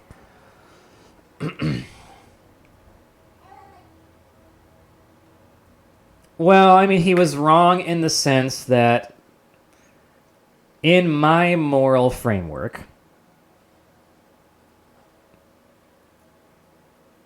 he betrayed the main character did not consider Lysander his subordinate, but in a sense, he was. The main character was the leader of the Nephilim army, right? If not officially, certainly in the eyes of the world, right? And Lysander is the main character's chief advisor. So we're looking at a boss. That's your boss, right? And he did straight up keep secrets and straight up betrayed his boss, betrayed his benefactor, right? That's a very high crime, biblically speaking, it's the greatest sin, is to betray your benefactor, right? That's why in Dante's Inferno you see Judas, Brutus, and Cassius in the lowest layer of hell, being chewed up by Lucifer's 3 mouths. Judas head first in the main mouth of Lucifer, being the absolute most punished character in the Inferno, right?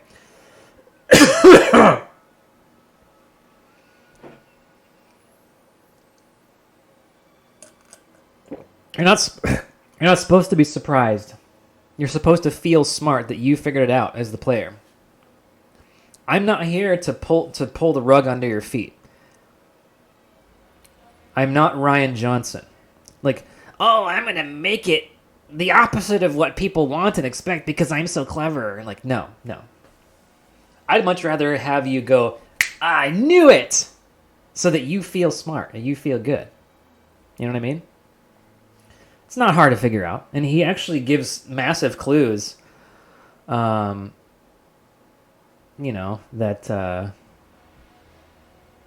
it's going to do it, right? So, because the player sees more than the main character does, and leading up to that event. So, for my run, they were paired, so he betrayed his wife. Well, they're not married. They were just, bonded, along with his superior, and then also did so incompetently in a sense, like no shot. He thought he actually could beat the rest of my army in any way, shape, or form. Well, the first time you meet... Well, I think the whole idea, Advil, is that he was trying to just kind of knock the main character back into their senses rather than actually defeat them. I think everyone, including the main villain of the game, knew that they could not actually defeat the main character at that point. So that's why they had to go around it. They had to try and do tricky stuff, right? And Lysander was trying to, okay, you wouldn't listen to reason, so now I'm going to really, pull some crazy shit, and maybe this will snap you out of it. I think that's kind of what he was thinking, right? Maya says, lol, those were a lot of words you just said. What do you mean? Was that a reference to something? I don't get it. Jason says, you had a conversation where MC asked him, hey, you won't stab me in the back, right? Yeah. I mean, it's very telegraphed, so. And that's why the main character says, okay. That's why the main character says, you should resign then. And the main character was not joking. They were like, this is, you clearly are not supporting what I'm doing here. So why don't you resign? I'm not your master. Just go leave, right? And they were not joking. They were like, this is what you should do.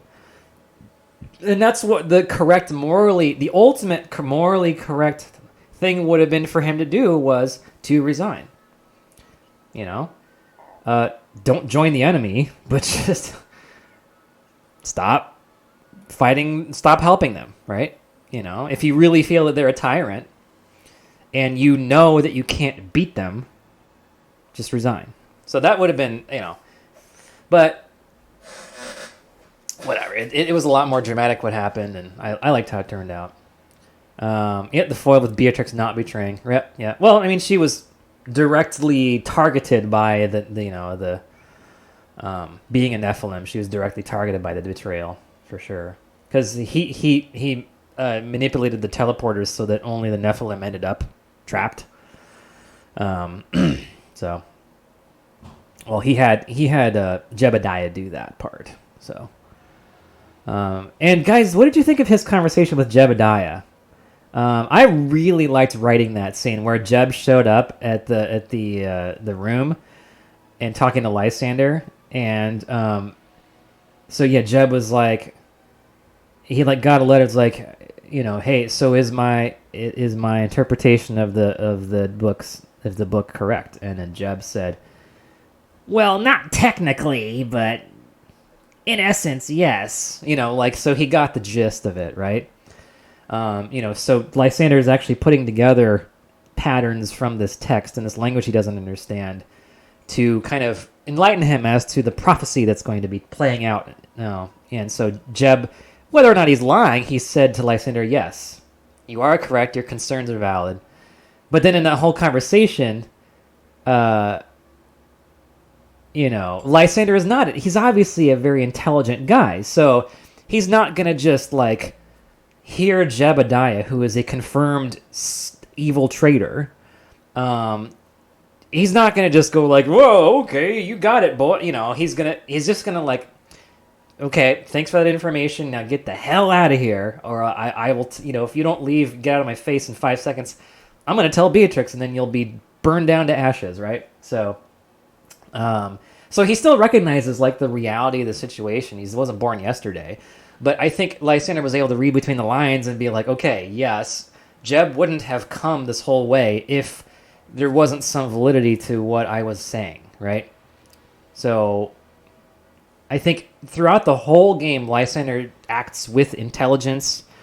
And, you know,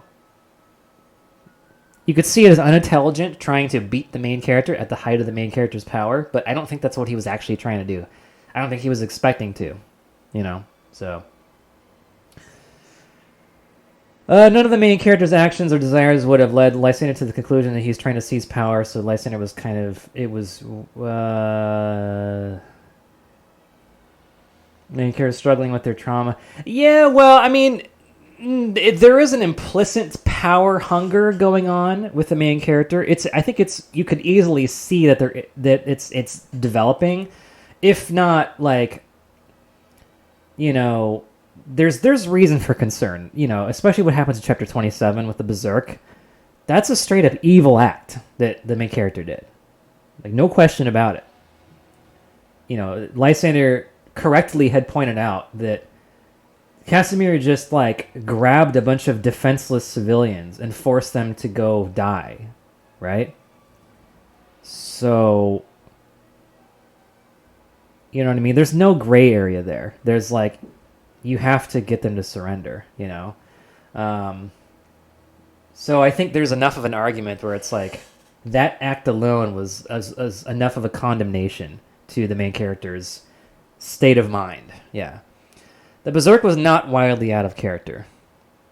The Berserk was evil, but it was, you were seeing it develop. The moment the main character came back, they were already different. They were like, instead of questioning things, they were like hot, soul on fire, like, I am going to get revenge, and I'm very single-minded about this.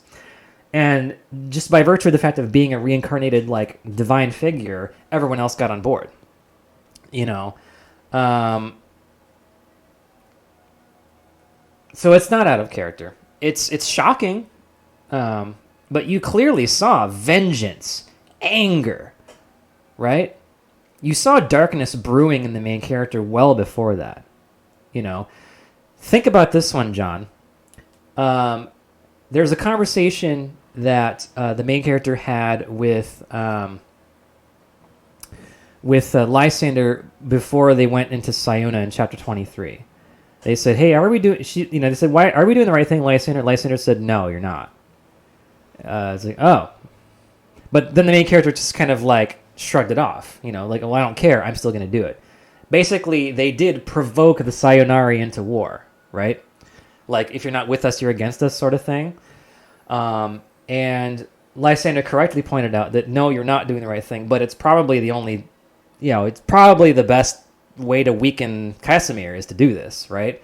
It's just a shame that you have to subject the Sayonari to the same fate of being killed in battle, right? Whereas they're just being misled. So, and what the main character says at the end of that conversation is after Lysander says, "I hope they don't have to suffer." The main character says, "Well, then I hope they make the right choice." That's pretty evil. That's pretty hardcore. You gotta admit.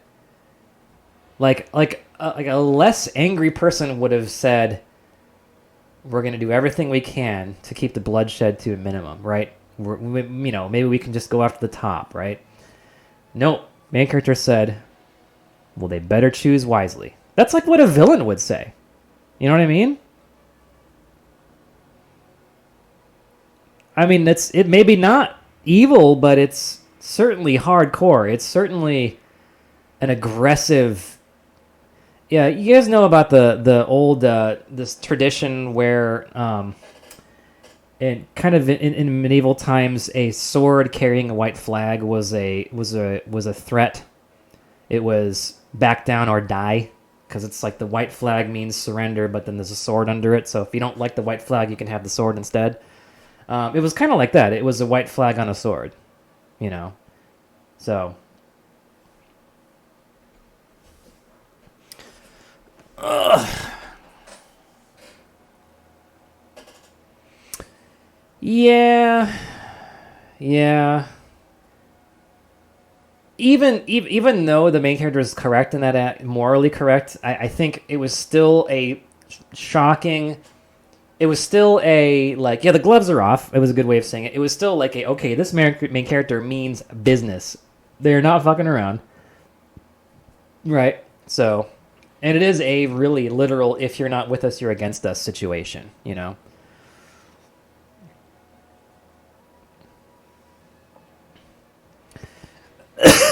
Yeah, but the fact that the main character brought their army and they brought a one-woman army. Diana is basically the main character's bodyguard, in that scenario. That's a threat. That's a threatening action. If there truly was an appeal to peace, they wouldn't have approached Cyrus in such a way, right? That literally is a sword with a white flag on it. Not literally, but that's basically what that is. Yeah, in contrast to the conversation with Zealous in chapter 3, where the main character wanted mercy, right? So you almost think is this really the main character? Is this some kind of fabrication? Is this the same person? You don't know, right? I gotta finish this cookie.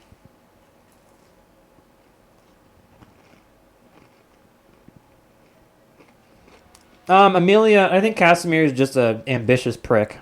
And he doesn't have the best interests of anyone else in mind except himself.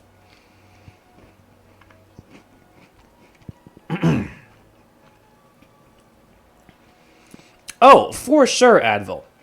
The Chaos Empire is straight up evil. There's no question about it. It's kind of like a World War I versus World War II situation. In World War I, everyone was evil, right? But in World War II, clearly the Nazis were evil. So it's kind of like that, right? There's no holding back, right? So what am I doing?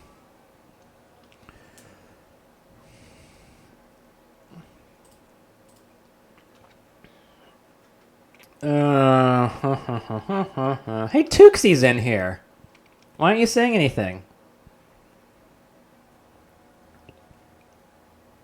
Tuxie. Okay, we've been yakking about Lysander too long. Narima! Okay. Boy, this one I hate to say it, but I gotta put her pretty low. I love the concept of Narima. The execution I don't think happened. There's just not enough screen time, man. There's a lot of characters, and not all of them can get the same amount of screen time. And Narima had to sacrifice some screen time, honestly. Like, you kind of don't know what she is or who she is, other than just a simp for jewels. You know? So... But there's a reason, there's an important... You obviously learn why, you know. It's like her life's work. But, like, who is she? There are some really good support conversations between Narima and Yaramir and Jules. She has a really good grasp of Sayonara history. Clearly an enthusiastic patriot of her homeland. So for that sense, I kind of like... She's honorable. Extremely honorable. Like a soldier, a warrior, right? A patriot. And the fact that she's, you know... in the canon ending, ends up actually kind of ruling as the battle queen, right? Which is pretty cool. She needed more screen time. Yeah, she does go through hell. Like, her life... Jules and Abigail were adopted into Viridia, whereas Narima was not. Narima's childhood was hell. Childhood and adulthood was hell. Just hasn't had a chance to ever be happy and enjoy life, right? That's why she's so just tough all the time, hardened by life. But still somehow through all that trauma and difficulty, she's like super focused on that mission, you know? So I'm going to go here just because her concept is great. And she's kind of cool. She's just cool. Aesthetically, she's got a cool voice. You know, her Blade Master class is really cool. She breaks another mold of being an Asiatic female who is physically powerful, right? Which is cool. Other than Chun-Li, right? Just the execution of screen time and being something other than Jules' simp would be helpful for her character. Now, I think above Yaramir at least, just because she's a little bit more tied into what's happening with the story. So,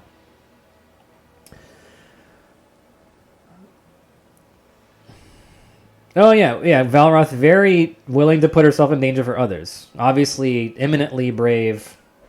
No question about it. Okay.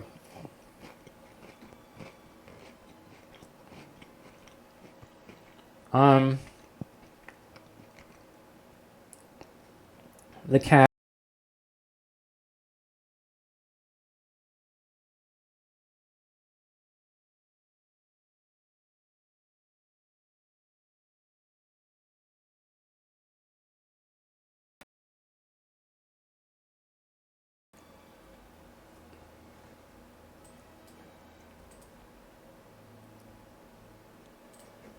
Hello, hello. Am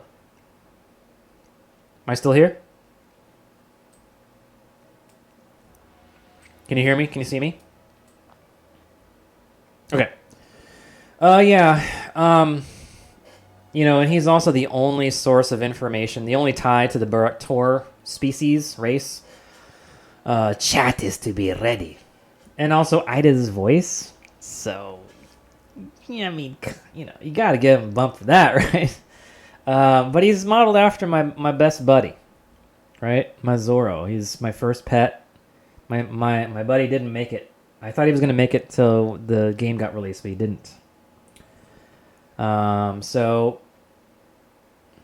it's kind of, I don't even want to put him on here.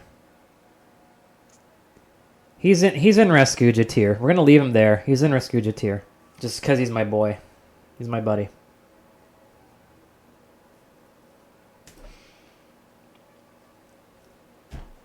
All right. Stefan. Yeah, he's a good character. Well written. He's very, very kind and sacrifices for others. Very brave despite being a rogue character. Is he really a rogue? Not really. He's just a spy working for the temple, and he uses rogue skills, but he's not a rogue. He's a legit. He's completely above the table, right? The way that he's the uncle to Alex is just awesome. He plays the flute. He has extremely cheesy pickup lines, but it's like, it's somehow he gets away with it because he's just kind of goof and kind of charming that way. And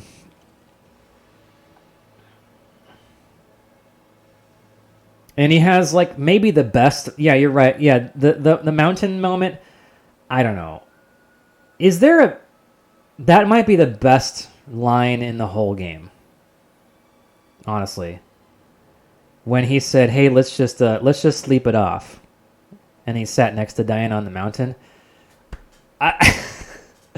That might be the best line in the game. So. That's really hits you in the feels, man. So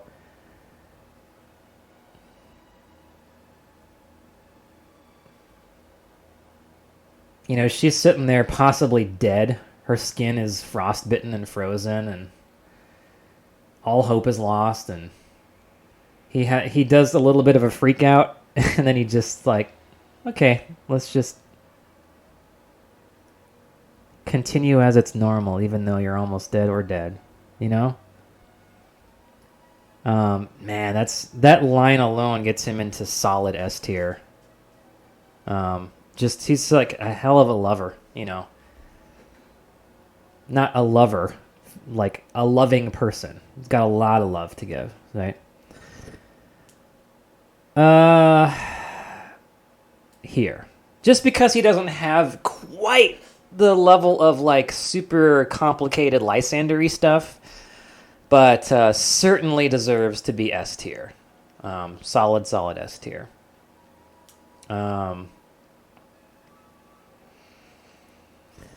Okay, Sybil.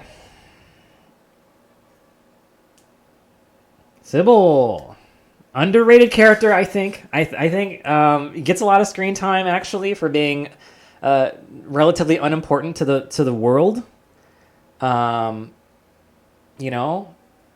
She's kind of starts with the same like start as Jules does, but Jules ends up being the king of an entire country, right? And in fact, the second strongest country in the world. Sybil just fails over and over and over again in life. Not over and over, but she feels like she does. She feels like a failure. She feels like she's always trying too hard. She wants it too badly. People can smell the desperation on her, and that's what turns people away. That's why she gets turned away, right? So, not the most cerebral person ever. Like she has that super cute conversation with Abigail, like pow, right in the kisser. She's goofy, right?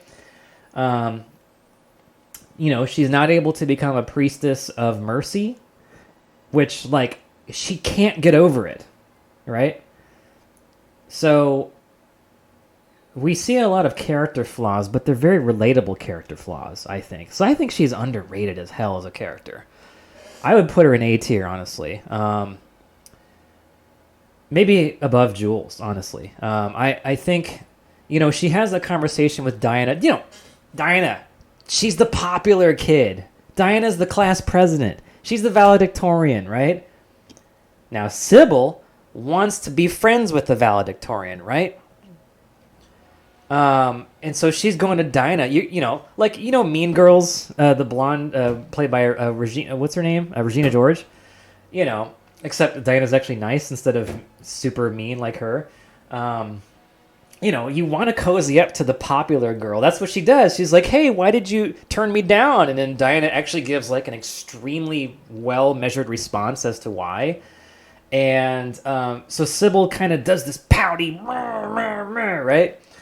And, I guess I just always fuck up. I'm just a failure. And then she's like, oh, sorry, I lost my composure. Just pretend this didn't happen, please. Right? And Diana's like, I didn't even see it. Consider it forgotten, right? So I really like that support convo. I think Sybil gets good points for the kind of her evolution. Sybil is me when I fail anything. Yeah, Sybil is everyone when you fail at something you really care about. You ask questions like, what did I do? Why am I sufficient? Am I good enough? Should I even try again? Blah, blah, blah, blah, blah. If you don't go through that process, are you really human?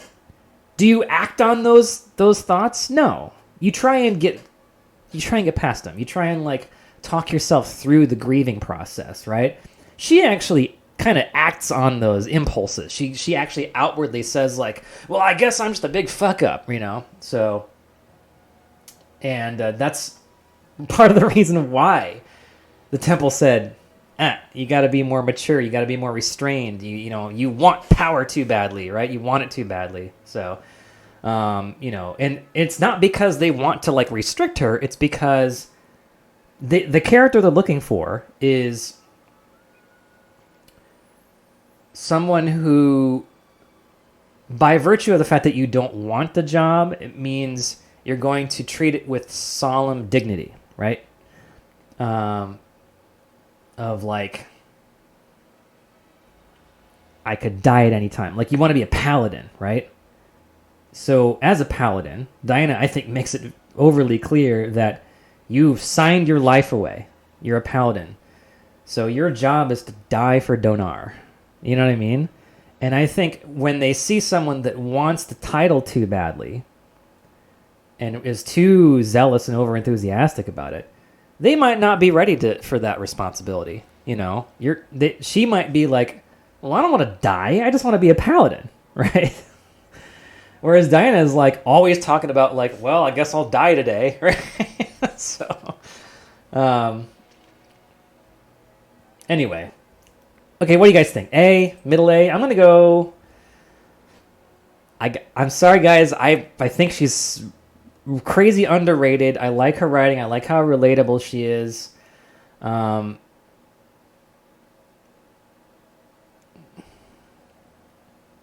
Above Lysander?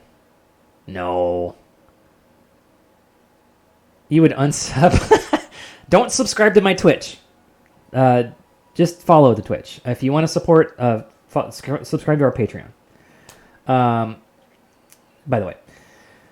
Alrighty. Terranor. Oh, screw this guy. I just hate him. Zelos. What do we think about Zelos, guys? I'll let you mostly lead this conversation. Oh, I do have scripts disabled? Yeah, it's fine. I just don't want to deal with yet another thing to manage. And Twitch, I think, is not very creator-friendly as far as I understand. I don't know about that. I have no first-hand knowledge of it. People have told me that Twitch is not creator-friendly, so fuck them.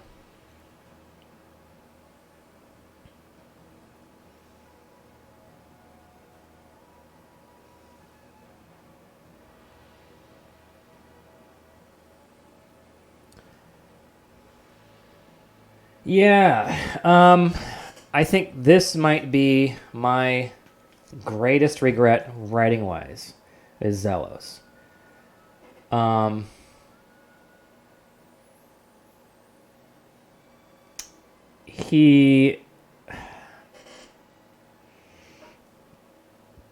couldn't, trust me guys, I struggled on this, Mithrin will tell you, I struggled on this character for literally years.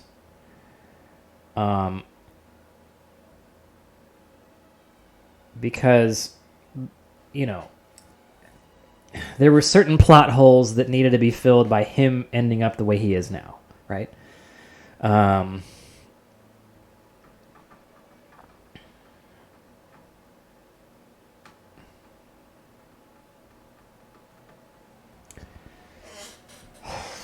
I mean, a lot of what I originally wanted to do with him was for him to just straight up be Darth Vader. I think he turned out to be a little different from Darth Vader. Enough so that he basically is just Zelos. But if he'd found a way to come back earlier, right?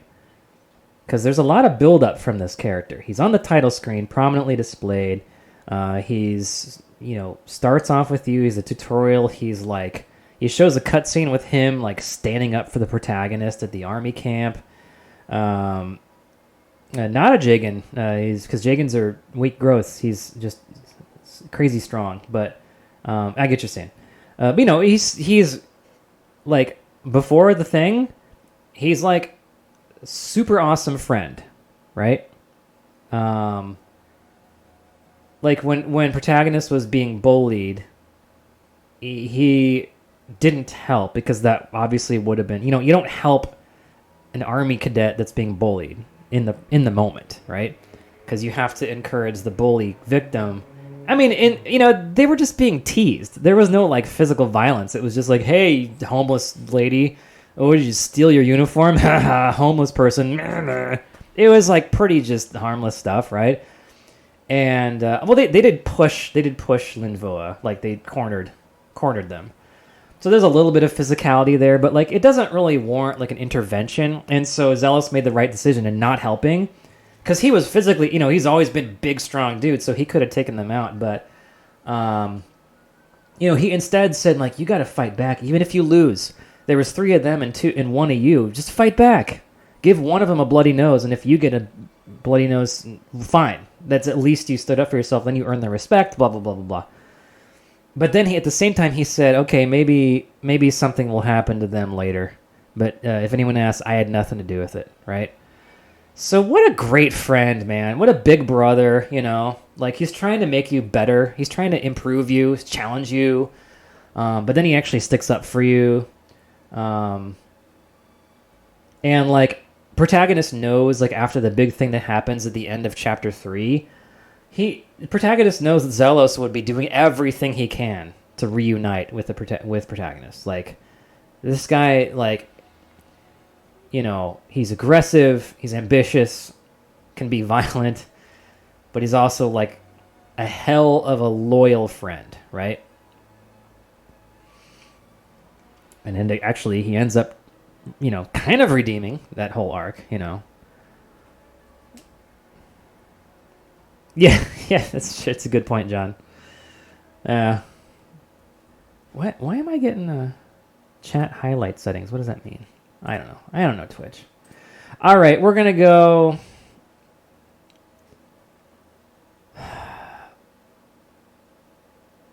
We're going to go here. I just...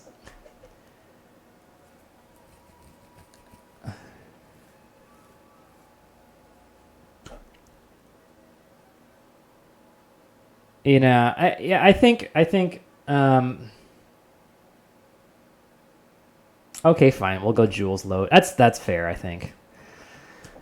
I just lost potential here. If he had like lived up to the level of writing that Lysander and Stefan and Diana have, he would have been an excellent character, because there was a lot of build up for his character and a lot of potential, but he had to kind of sacrifice his screen time and his development for everyone else to get their plot holes filled and all that. So, it is what it is. Okay. It's been 2.5 hours, guys. I really had a lot of fun doing this. This is awesome. Thanks for hanging out with me. If you haven't thumbs up to the game, please do. If you haven't followed our Twitch, please do.